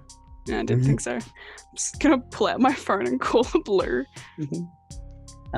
It almost rings out before they answer, and you get a little hello. Hey, how you feeling? Kind of tired, but I didn't sleep very well last night. You know, a full moon's nearly here. Yeah, that's like what, tonight, isn't it? Yeah. Are we doing Yeah. anything? I mean, I did have plans, but then I promised I wouldn't do those plans. Oh. You know what? The day is still young. There still could be plans. Who depends how people act. Come make plans with me. We haven't hung out all weekend. Speaking of that, where are you Mhm. right now? Can I come over? We're gonna talk about that plant that you've got. Yeah, I'm at home. I'm fine. Your parents out? Yeah. Sweet. You can curse me out for this later, but Mhm. I'm not gonna be coming alone, Mhm. unfortunately. This sounds Just- cursed. You know what? It's been a cursed couple of days. I laughed about the tower. Shouldn't have laughed about the tower. Never laugh about the tower, dude. She just nods. Mm. So just don't try and kill him. You know what? You'll Just, oh my god, tell me what deranged fucking curses you're bringing into my house. Velvet and the twins from The Shining. Hi, Lou. That's super mega cursed. That's Yeah, that's look. beyond tower cursed. It's been a weird few days. So are you like friends with Velvet It's again? real complicated. It's Oh my god. really complicated, actually. It's far more Oh. complicated than I first anticipated anything being. I want to hope so. It's Fine. You can come over and bring demons into my house. just like sage it afterwards. It'll be fine. Yeah. Major cleansing.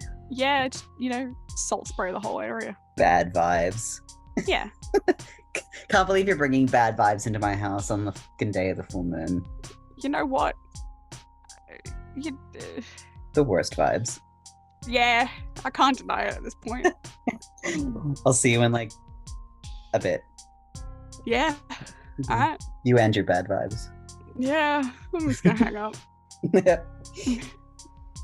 Yeah, no, they're cool with it. Oh, sounds like it. Yeah, they sound mega cool with it. The twins from The Shining, really? Yeah. Do I have to bring my own salt? No, we probably got salt. I got my. Blair literally reaches into her like messenger bag satchel and just pulls out like a handful of like table packets of salt. Yes. Oh yeah. I'm the constantly weird one. prepared for anything. Excellent. I mean, we So- could just preemptively. She like rip ones open, just like pinches and throws it. Did she throw it at Yeah. anybody? Yeah, At the twins? Velvet and the At twins. Velvet? It's like a pinch each. Knowing it won't actually do anything, but just in case, covering bases. Wow. Callistra dramatically like hisses and like and like pretends to like pass out for a minute and then straightens up. Layla's Wonderful. just sort of like incredible. Orbit will applaud. You know me. Thank you, thank you. Puts the rest of the packets back in the bag and. Mm. Do Let's you go. still have a car, or are we biking? We still have the car, I believe. Yeah, we're Correct. driving around your dad's Mercedes, I believe. Yes. Well, let's continue Alright. to do so. Vaguely terrified of this car that Callista is. He's doing fine. Who's driving exactly? Callista, who is a learner driver, does not have her P plates yet. But it's fine. And she's getting more confident in her driving I abilities. don't like that. I don't like that. Stiff shit. Get in or walk. I'll get in. I'll get in. But You- it doesn't mean that I'm not like ripping. I the, only have my 120 hours. I'm like literally just waiting to turn 18. so close yet so far. Don't worry, you've got your salt packet to protect you. Yeah, maybe they'll cushion my fall as I Mhm. fly out the windscreen. Well, Put on a we'll find out. seatbelt then. I have. Jeez. It's clicked into place. You're not going out the window if you have the seatbelt on. Depends how your driving is. My driving is fine. Just drive then. Shut up, you're Just distracting ignore her, Callie. me. Damn. Layla's sitting in the front seat, just like turns around and like glares at you. Glare back. She sticks out her tongue like blows a raspberry. I'm gonna do the same thing. I'm not what's the word? Afraid of dipping into childish antics. So you guys make your way to Lou's place. It's not a long drive. It's only maybe like 5-10 minutes. And you pull up outside their little place where they live with their family. And true to her word, their word, parents' car is gone. And yeah,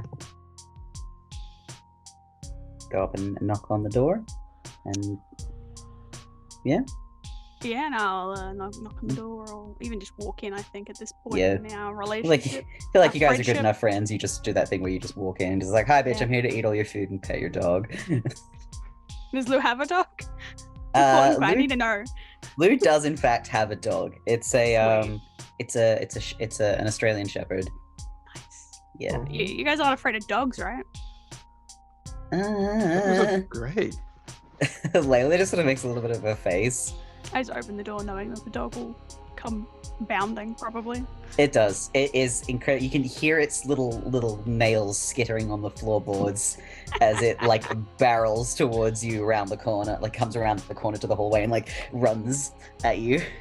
I will drop to my knees and give all of the scritches and the scratches and the pats. Oh my god. Dog, please.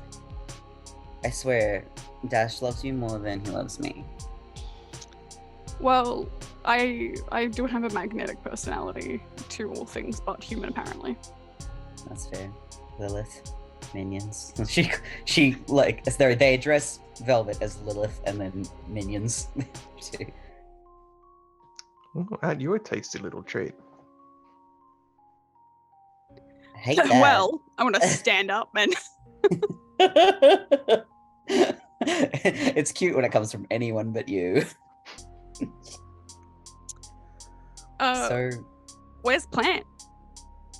it's in my room. Please step on the rug. I will step on the rug. Yeah. You know, Blair, that there is in fact like warding sigils painted under the rug. Oh, 100%. Yeah. I just give a glance back to like, oh, see how this goes. Velvet will deliberately skirt around the rug, if possible. You can step around it, like it's not subtle to step around it, let's say that. Oh, subtlety is not implied. Yeah. The twins just walk over the rug. Nothing bad happened. But Lou sort of squints and there's a mirror at the end of the hallway that reflects you skirting the rug, and Lou just glares at your reflection for a minute and then alright, come on. See? Not a vampire. Reflection. I didn't say you were a vampire. I called you Lilith. Clearly you're a demon. Gonna do Velvet put fake devil horns up with the fingers. Thanks. Yeah. Come on then. Lou takes you around the corner and down another hallway to their bedroom. This is like peak Tumblr Witch aesthetic. Like, it's Tumblr Witch leaning into the slightly more like spooky Instagram witch though. So there's like bones and stuff hung up in like cool charms and like lots of like glittery things that reflect light prettily like around their window. Yeah, it's all like nature meets creepy vulture culture meets Tumblr Witch. Yeah, there is a black cloth draped over something round on their desk, and the plant is right next to it. Well, this is cute. I just want to quickly confirm something. Does Lou know that I really do stuff? You've not told them outright, but it's one of those like, I know that you know that I know, or that Right. I at least suspect kind of thing. Okay, sweet. So they have like, there's a clear suspicion. Because I think Blair would be waiting for Lou to find out the real stuff on their own and not Yeah. want to like influence too much. Yeah. You've seen them start to go more down the path of like actual witchcraft, but they're still kind of in their aesthetic witchcraft phase. Mm. There. plant. Wonderful.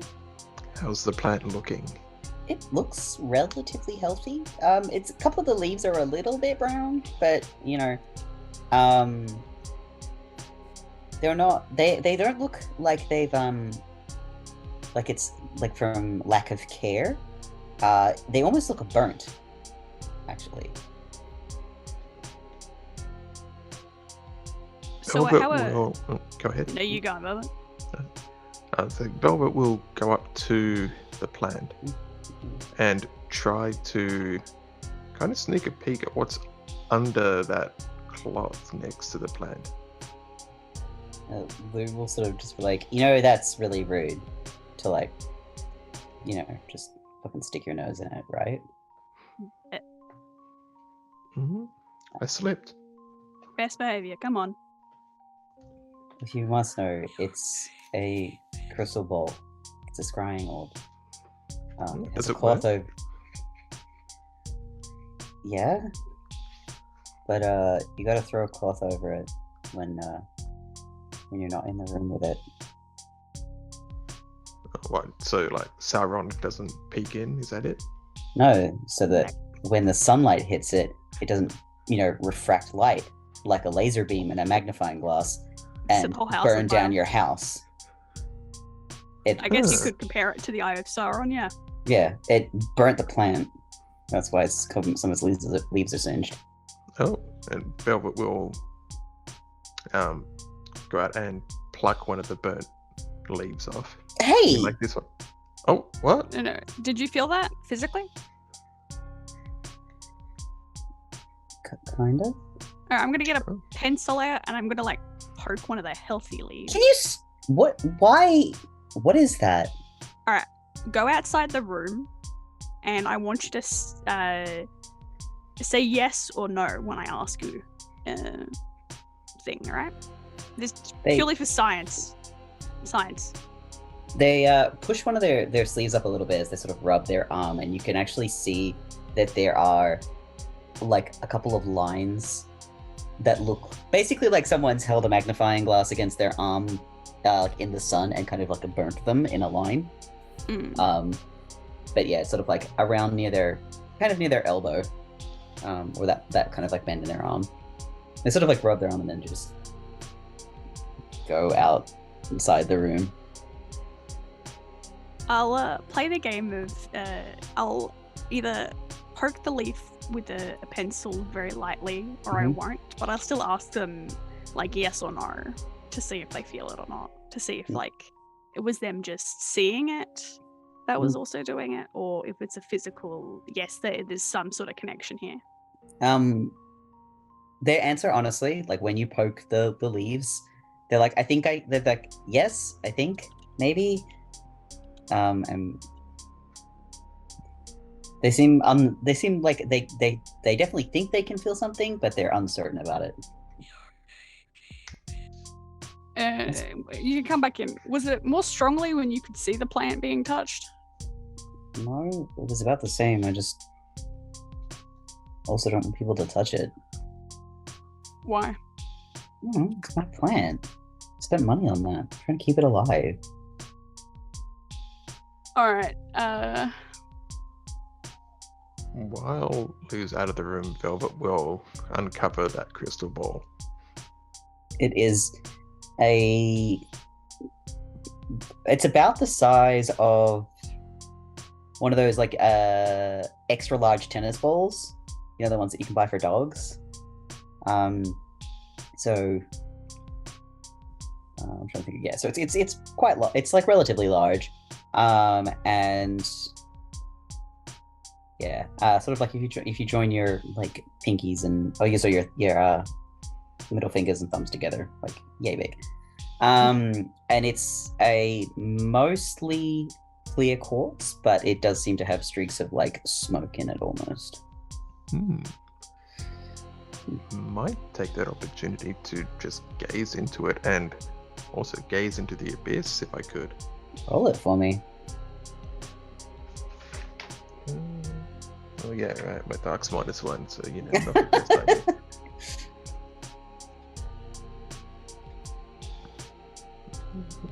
Oh, not +5, -1. Thank you. What I get? Oh, that is a 4. That's fail. You can mark experience for that. It's Um. finally happening. Oh my god, it's happening. Um. You gaze into it for a little bit, and for a moment you think you see the smoke shifting, but you almost feel like you get thrown out of it before you can really go into that kind of deep trance.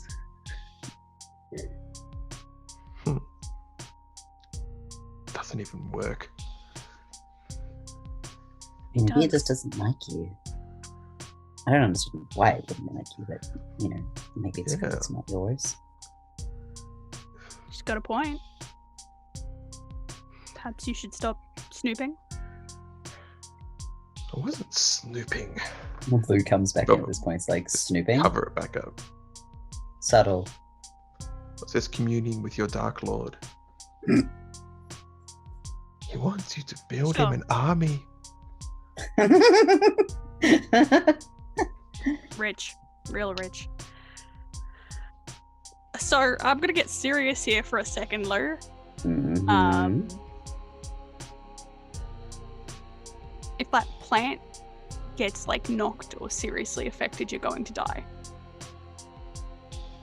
What? This whole shit started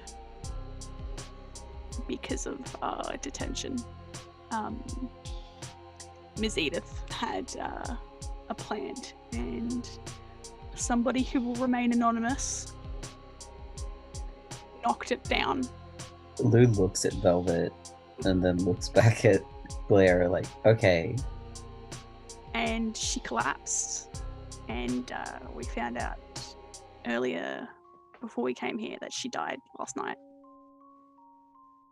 Her heart just stopped. That's cool. That's correlation, not causation. We did. Well, we can always find out. Velvet will just No. slowly move her hand towards the plant. Velvet, I swear to God. I will blood my athame, I swear to God. Don't make me pull the snakes out again. Fine. Just joking. Oh, you're so funny. Right? So, how do I unbind from the plant? We don't know yet. We are aware of what's causing it. Can I just Sort of. give it back to Morgs? Can I get a refund? Will that? Oh, don't think that's gonna fly. It's technically not Moss's. I bought it from him. In a more esoteric sense. Hate that. Okay. What do you want me to do about it? Just be really careful and try and distance yourself from the plant before it gets too strong. Edith, she was getting physically sick from being away from it as well at the time that we saw her. So That's fucked up. I hate that a lot. just I imagine those burns on your arms appeared at the same time those leaves got singed too. Yeah. Yeah. I thought I was just getting hit by another beam. I didn't notice. No. Shit. That's the plant. See, now I'm gonna kill it just because I'm gonna be anxious about not killing it. I'll try not to, at least. I will definitely try. You know what? Can I gaze into the abyss and ask how to safely unconnect from a plant, from this plant? Yes, you can. You gaze into that abyss. So it's just my 2 dark die. Yes. So 2d6. works. Yep, and whatever bonuses you have for dark. 11. 11. Yeah, that's the best I think I've rolled. That's a good roll. What is your question? How do we safely disconnect people from these plants without causing further harm? So you sort of take a moment and fall into that abyssal kind of trance, and you can remember that Casey said that they forced a connection with the plant, so they connected themselves to the plant to remove Miles' connection to the plant. So, and Aaron is now bonding with the plant that was Edith's. So you can switch the connection. The other way is to make the host sever the connection. So the host plant, or the Dryad in this circumstance.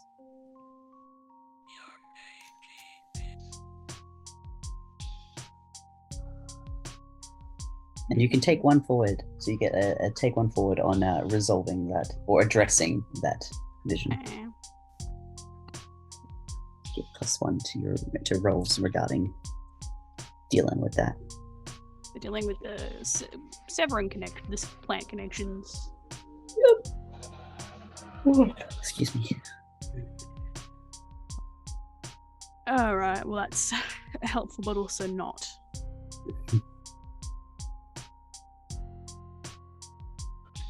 It's, yeah. Well, I guess I'll just look after the plant then.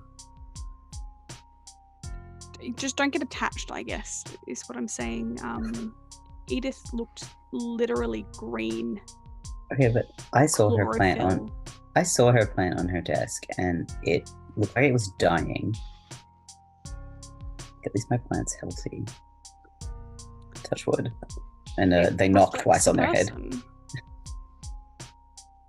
I think it reflects the person. I mean, Was Edith sick? I don't think so. Like, I think she had a cold, but like, I remember that when she got that plant, because I was in the library when she brought it in, and it looked fine when she got it, but then she was clearly overwatering it, like she was drowning it. It could be it.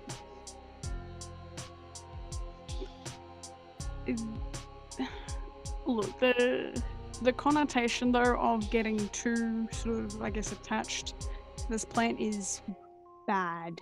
If you start hearing singing of the sorts, I want to say don't listen to it, but Their eyes kind of widen a little bit, like just that you can see that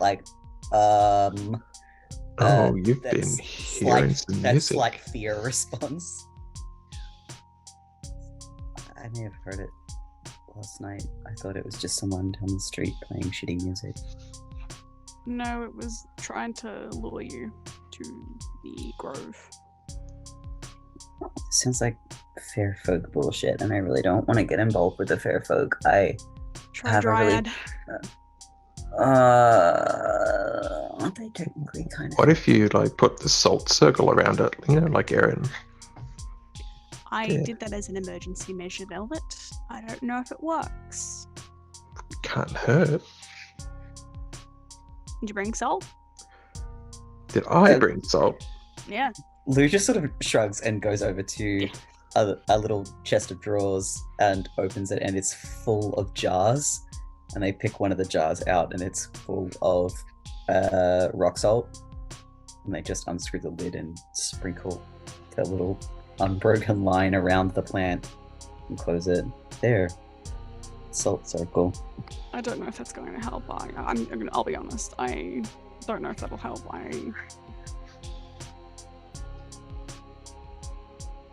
Look, can't hurt. Yeah. Oh. This sucks. I mean, for you, yeah. Just don't kill the plant until then. Until we figure this out. There's we're this I guess posse I've fallen into is trying to fix it. Oh, you've joined a clique. Gross. I'm one of the girls. I'm one of the. Can't you see we're all 4 peas in a pod now? Lou gags, like makes like a really exaggerated like Oh. Blair flicks her wrist in a very sassy manner. overly feminine, slightly homosexual way. You'll learn to love us. I prefer not to, but okay. As I said, it's complicated, Lou. Well,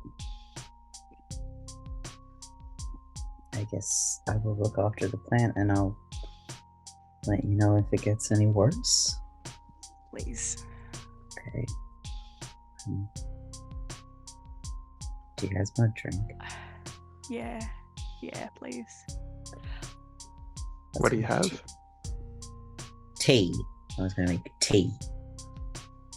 Oh, yeah, we could go for tea. Does this mean we're friends now? No. Oh. And Lou heads out into the kitchen. You know, if I had something on the Dryad, I could attempt to do something, especially tonight, with it being a full moon. Like what? I Callistos. could stop them from harming people, physically harming people. You can do 'Cause that. Yeah. Well, you haven't seen what I can do, but Velvet sure has. So when you say something of theirs, you mean like physically? Isn't that right? Like, they just can't harm people. Whatever they do, they can't harm people Well, if with physical These- harm. these like little plants are part of the Dryad, Exactly. then why don't we just like take a leaf? Then you would technically have something. I think they're bonding to people, though. That's the problem. Mm. It's better if I have a token. I can't do it if I don't. I need a token of something of them, or I can just look at them in the eyes. But So you need like an actual piece of the plant. or something that belongs to the person. Like hair. Yeah, Or clothes or something. anything that belongs to them, really. Okay. It's a token of them. It's like how I've got Harper's badge. Oh, you didn't see me take that? Yeah, reaches into bag, pulls out the... It's gonna make him go bald. Huh. Oh my god, do it. I know, I Do said it. I wouldn't. I said I wouldn't. Yeah, We're but not you even totally dating should. anymore. I still am gonna respect what Aaron said. I'm not going to do it. That's lame. Yeah, I agree with Lou. That is lame. That was Layla. Sorry. Not the Oh. best of voices. Sorry. I'll rewind that. But yeah, I can stop physically calming. I don't know if it's gonna work on them at all. Actually, they are something beyond what I've been able to do. Well, the twins sort of shrug, and I guess we'll figure it out. Yeah, We can't be the first people to have this problem in this town. Could be that nobody's cared about it before. It could be now that they are now just starting to get a bit brazen with their plant-related crimes. When vegans go bad. Yeah. We shall leave you to have tea with Lou. It's a very awkward tea party. A very awkward tea party. And cut back to Aaron and Casey heading to go talk to Moss. Oh, I will, however, send a message to the group letting them know that yes, Lou has begun to have a physical connection to the plant.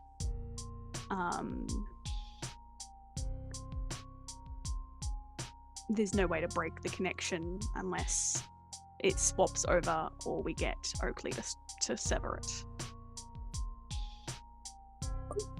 You guys receive this message as you are heading down Main Street to Steady Blooms. Sort of looking down at my phone and just, you know, if we were worse people, we would probably be picking one of these people to take to the Grove. Everybody's getting attached to their plants. I mean, if we are picking like people to throw into the grove as a sacrifice, we should pick the ones that are easy to just grab, and we'll know. You mean like the really scrawny ones? Yeah, like they won't fight that kind of deal. I mean, the librarian, she was in pretty shit shape. Yeah, what happened to the librarian? Well, I mean, she collapsed in front of us. She wouldn't put up much of a fight if we buried her alive. I am joking, by the way. We're not burying a librarian alive. Can you still can you still hear the music? Can I still hear the music? You can still. It's very, very faint. Like, again, you can still hear it, like, if you focus on it, but it's very faint. Casey, you can't hear it. Yeah, I'm cleansed. Cleansed through death. Oakley lost 2 plants in one night. That's so sad. Well, 2 potential. Well, if the librarian died, oh, that's because it's on Aaron now. Ha, lol, rip. Well, we may be burying Aaron alive. I'm sorry, what? I'm not. This is not even slightly in character. Anyway, is anyone actually going to tell Aaron? Is anybody gonna tell Aaron, or is my poor baby girl just gonna stay in the dark? I implied it with my message. well, that's not helpful. Anyway, implications aside, so you can still hear the music, even though the plant isn't physically on you. Yeah, it's extremely faint. Weird. Like in the direction of the grove or in the direction of the plant? That's me out of character, by the way. Like even when Casey was holding their plant, music was still coming from the grove, wasn't it? Maybe. If I'm remembering correctly. What was that? When Casey was holding the plant, was the music coming from the plant or from the grove? Like, was it like a call or from the plant itself? It was simultaneously coming from the plant and from within you and from the grove. Like, it's everywhere. Deeper than the deepest ocean. Okay, cool. Yeah. Right then. I wonder if Moss connected with any of them before he sold them. I guess we'll find out. I actually know about that. Okay. Moss has a really bright and big, healthy cutting. Oh. So your comment earlier about us sacrificing the nice shopkeeper, we may have no choice. Great. Don't like that. All right. Let's find out if. Let's just talk to the guy. Oh my god. See if there's like actual mutual feelings there. Yeah. Mutual feelings. Let's go talk to the shopkeeper. Let's go talk to Moss. Like, immediately. Cool. And Casey This- will like actively speed up. I was gonna say that this conversation has brought you to the doorway. Who's Can going I in? like, if stepping in, can I see the cutting? If I actually like look around for it now that I know what I'm looking for? Yeah, if you step inside, you look straight at the counter, where the cash register is. There is a big plant. It's a very large bonsai at this point. Like, it is probably like all the other cuttings you've seen have been like With the 20, little pot like plant. 10 to 20 centimeters at most. Girl. This one is like a good, like it's getting close to 50 centimeters tall. Like, it's big, it's healthy looking. Like, this plant is thriving. Yep. Wow. No wonder she feels like she can trust him to come cry to him. Cool. Hey, Case. If I see that as Yeah, what's well, up? like, remember that like vision I told you, the third vision. What if we plant the tree like right where Oakley's tree is, but just out of reach? Just out of. You want to steal a tree? Okay. Is this something like we should let Oakley catch us doing, or we're gonna have to be super quick? Oh no, I don't know. We'll have to ask the gang about it. I'm just spitballing here. Look, I'm between burying the nice shopkeeper, lowering Just my bury the voice, between burying the nice shopkeeper alive and stealing a plant. I'm fine. I'm down with We're stealing a not- plant. We're not just stealing it. We're going to bury it. Like, remember Oakley's like gigantic tree? I'm aware. We're gonna like, we'd bury have it to like just enough that it's out of reach, but they can see each other. But we'd have to steal it from us. Like, we're gonna have to break into the shop and steal the. We're really getting ahead of ourselves, but I love where your brain is going. We're gonna need to borrow like a truck or something because we can't like tuck it into a boot. Should we just say hi, boss? Yeah, it's like Hey, as you guys boss! are like having this conversation, the bell behind you rings and Yep. Moss walks in carrying a takeaway coffee cup. Like, hi, I didn't see you guys there. I was just next door. You guys need something? Looks to Aaron. Yeah. You're at the wheel of this particular bus. What if we New do- girl, Hi. Unlikable one. Aaron, right? Yeah. I remembered. Yeah, you remembered. Oh, he remembered. Oh my god. He looks different than the last time you had a proper conversation with him. There's something there. It's indescribable. There's something about his. I don't want to say aura, but like his vibe. his vibe, his presence has kind of changed, and he seems slightly less human.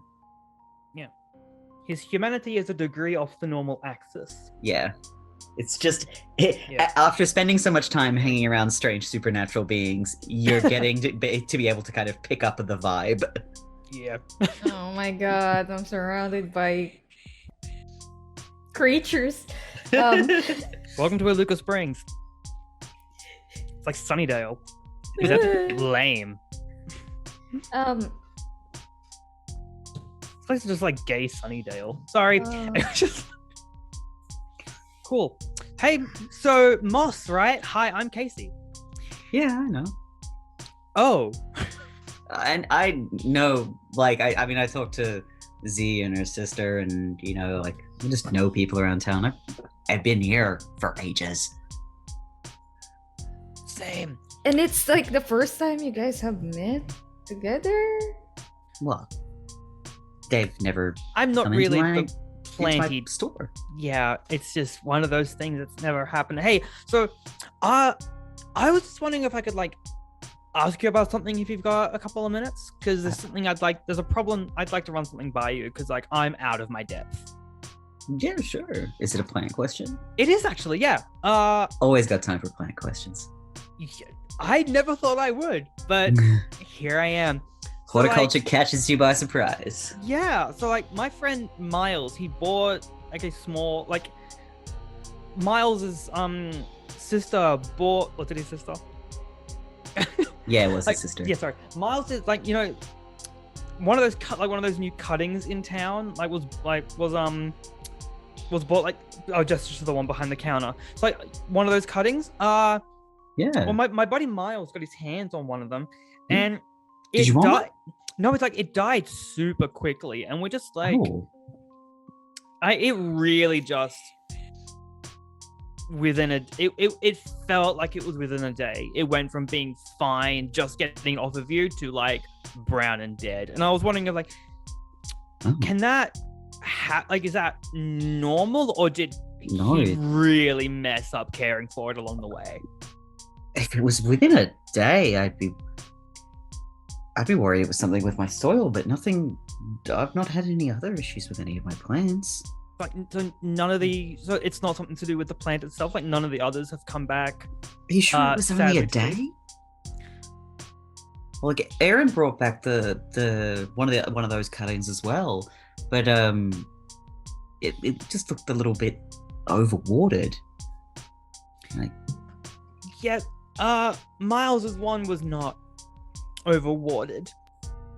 Like even if you didn't water it for a week, it wouldn't die straight away. Like, it was really quick. So like that's not normal. Where did these what are these coming? Like, what plant is it anyway? Because like I tried to find it online to see so I could scold Miles and go, "Hey, you're an idiot," but I couldn't find anything really about this kind of plant at all. I'm not 100% sure. They just kind of appeared on the doorstep, and I wasn't gonna sell them, but I had this one on my desk. It's doing so well. It looks gorgeous. Like, that's sort of what we wanted, but clearly not what we got. And his voice kind of takes on that same airy, dreamy quality that Oakley's does for a moment, as he stares at the plant and just says, "It's so healthy and happy, and you know, I'm so glad it's doing so well." He takes a breath and kind of like seems to shake it away and says, I wasn't gonna sell them because I wasn't sure where they were from, but Edith came in and she saw it and she wanted one, so I sold one to her, and then I sold one to Miles' sister, and then it just sort of happened. Yeah, no, that little... they're so beautiful, so like, who wouldn't? Yeah. Speaking of, do you have any left? Yeah, got a couple. I've got I got like 4 more left. I will take literally all of them. Are you sure? I'm really sure. Like, it was beautiful when I first encountered it, but like then Mars didn't take care of it. But it's. Do you want me to give you some tips on how to look after it? And please, please, because like my uncle's garden could really use a bit of sprucing up, you know. I wouldn't plant these in a garden. More like. Well, I mean, like, look. Yeah. I suspect that they're a type of they're going to be quite large trees, which is why I'm bonsaiing mine. Like, I'm keeping it small. Yeah. So yeah, if you plant it in the ground, I do think it might get a lot bigger than you think it's going to be. It'll tear up the pavement kind of big. You know, don't want it you know, uprooting your fence or something like that. That would be bad.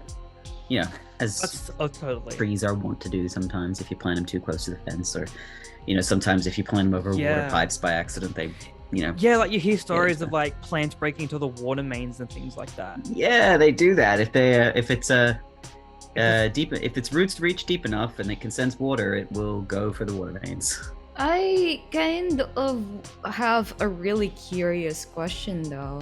Yeah. I don't know much about plants, but doesn't this cutting look similar to the one to the protective reserve tree? Look, I'm starting to suspect it might be a human pine, but I don't think they came from the grove. Yeah, but it's you said you don't know where it like came from because I mean I don't mean to be like rude. It just showed up on your steps. What if somebody else has been taking them from the? Kind of like rubs his like neck a little nervously. It's like I have suspicions of where it came from, but this is because they come in and visit and they always ask about the cuttings, and they're not very subtle. And he kind of smiles like a little bashfully. So like you have suspicions. I mean, is it like someone special? I don't want to get I don't want to get him in trouble, and because they already get enough flack from the town just for being weird, and they're not weird. They're really nice. Ooh, do you have a crush on them? I feel like I'm a bit old for crushes. I don't know, not So that's, really. like, more like a vested interest in. Okay. Is it a one-sided thing? Is this why? Are you dating? No. You're just He is turning a bit red at this point.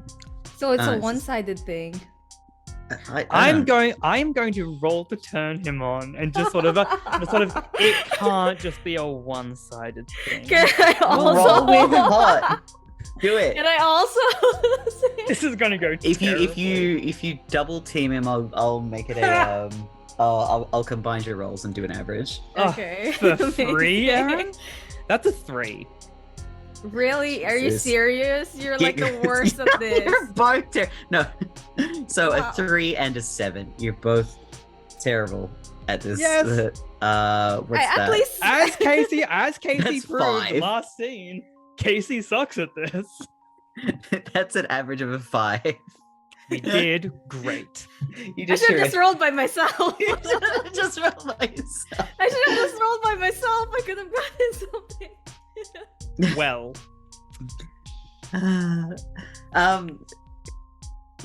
in fairness, I am 19 years old.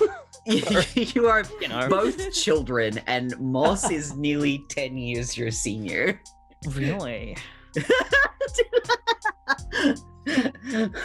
No, smacking. Go to the naughty corner. Moss just sort of gives you guys a bit of a look for a minute, and then just like, Fuck. look, no, I don't know if it's one-sided. I don't think they're interested in dating in general.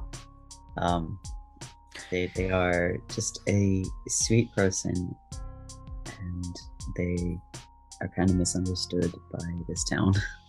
How about I don't know, like maybe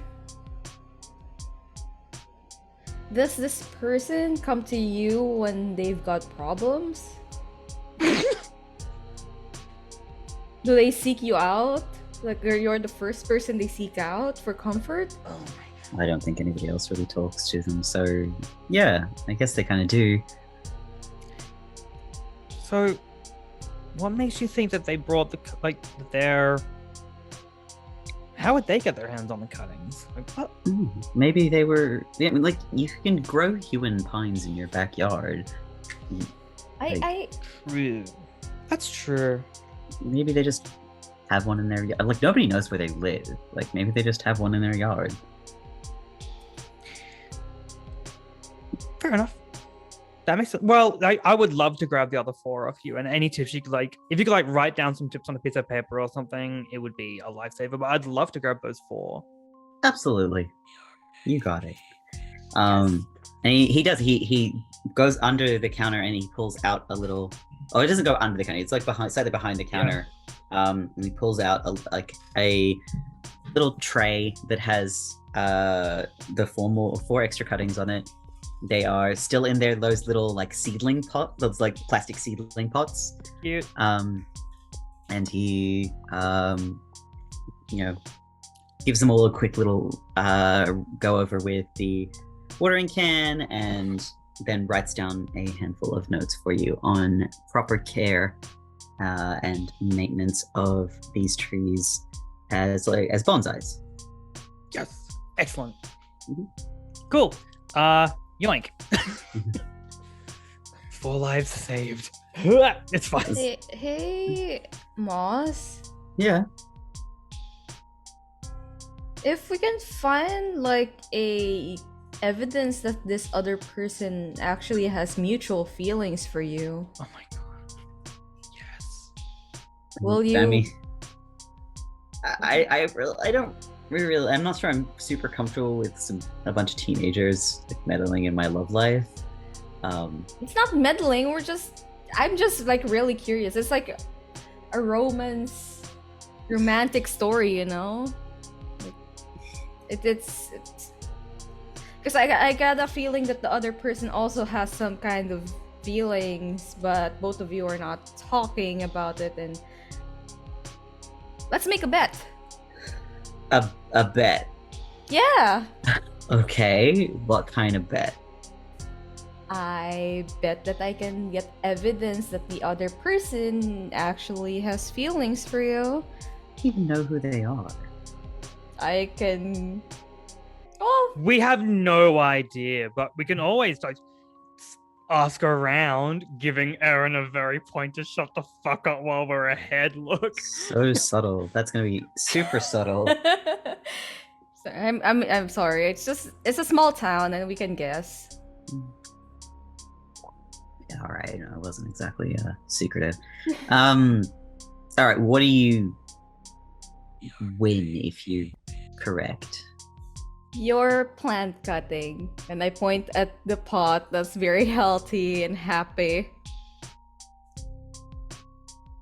There is a weird darkness that kind of settle like this very cold feeling that just settles over the back of your neck for a second as he lays a hand on the trunk of the bonsai and says, "Absolutely not."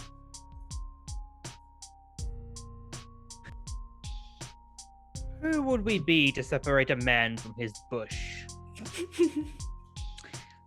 I'm really proud of this plant. You can have any other plant in the store.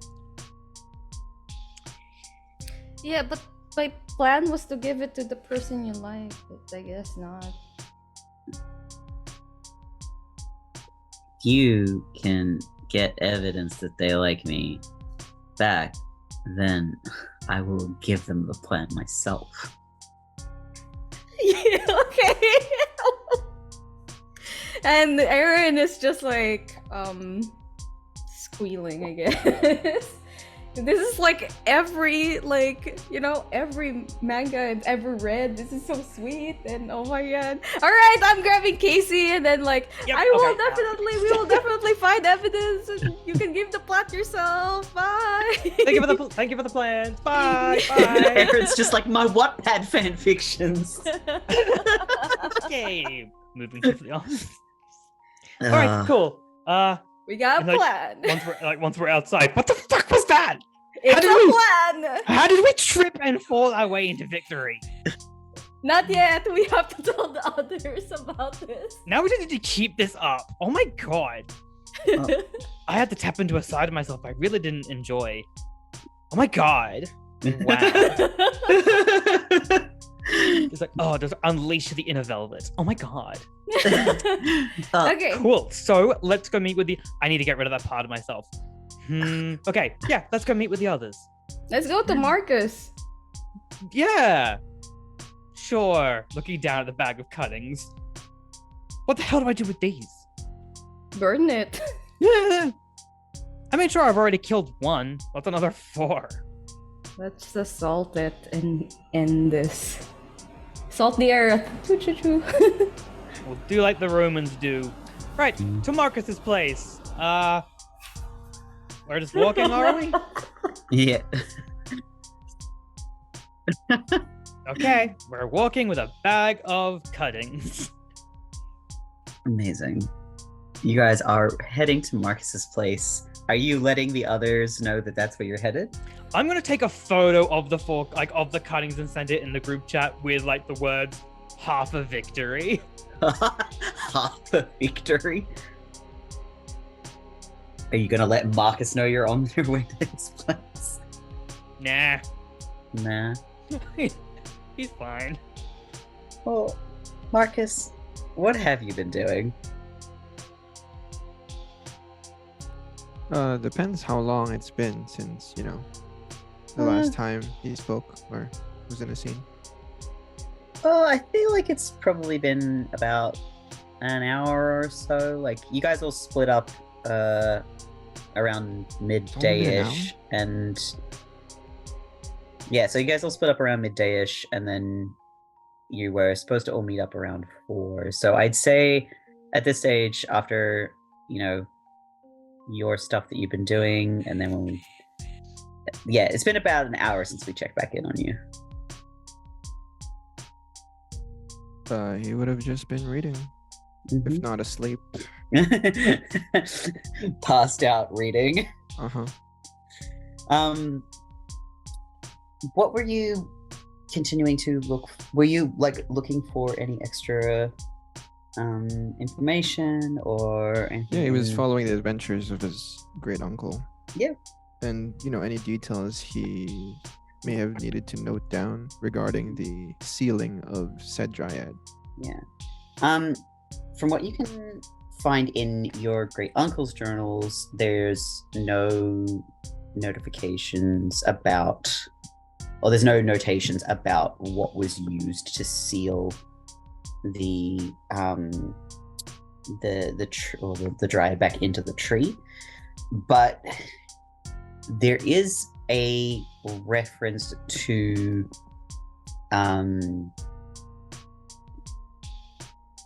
so you found a reference to the sealing water, or for the liquid that was thrown on the tree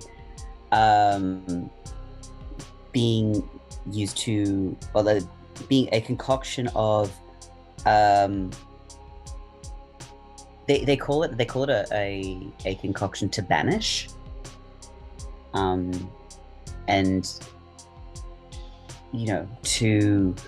but it particularly works on the fair folk, and it's a general kind of banishing liquid, but in your uncle's journals there's no references to how to make it.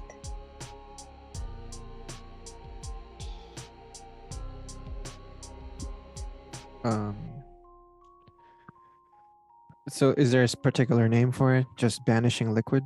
Banishing potion? Well, yeah, and again, it's like a banishing concoction, or again, and it references to it works very well. It's supposed to work well on the fair folk, or the seelie and the unseelie.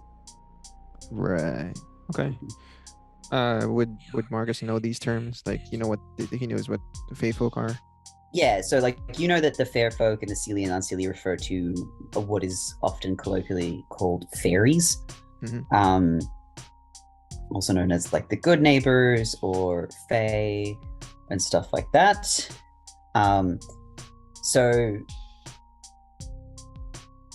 But your knowledge on banishing them is limited, because this is your first kind of time, this is your first real step into this world, even if you have been tangentially involved in it. So classifications you understand easily enough, but some of the more intricate legends are not quite in your wheelhouse yet.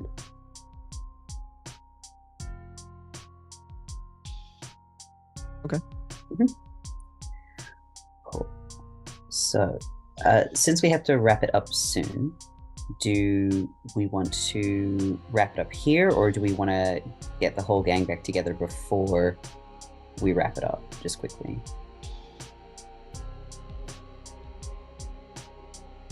I mean, I would say get the whole gang back together for the sake of simplicity for next time. Yeah.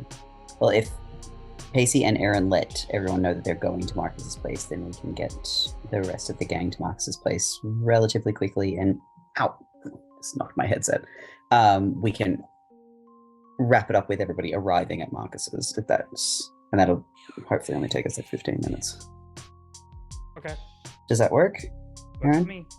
I'll let everyone know. Yeah. Or do you want to wrap up now? Yeah, I was Even if- hoping to wrap up now because I do really. That's fine. Yeah, Even well, if then we we can just say wrap that- now. Yeah, we can wrap They'll now, and let we can just get everyone back together at the start of the next session. Yeah. Cool. All right. So yeah, your Marcus, your research has led you. You would think that at this stage you need to go back into some of the older journals, to find out some of the original like recipes and stuff like that. But this is where we're going to leave you. And thank you all for joining us, and we will return to Iluka Springs next week, so we'll see you then. Thanks once again to Izzy for our school logo, and Mono Mercy for our character art.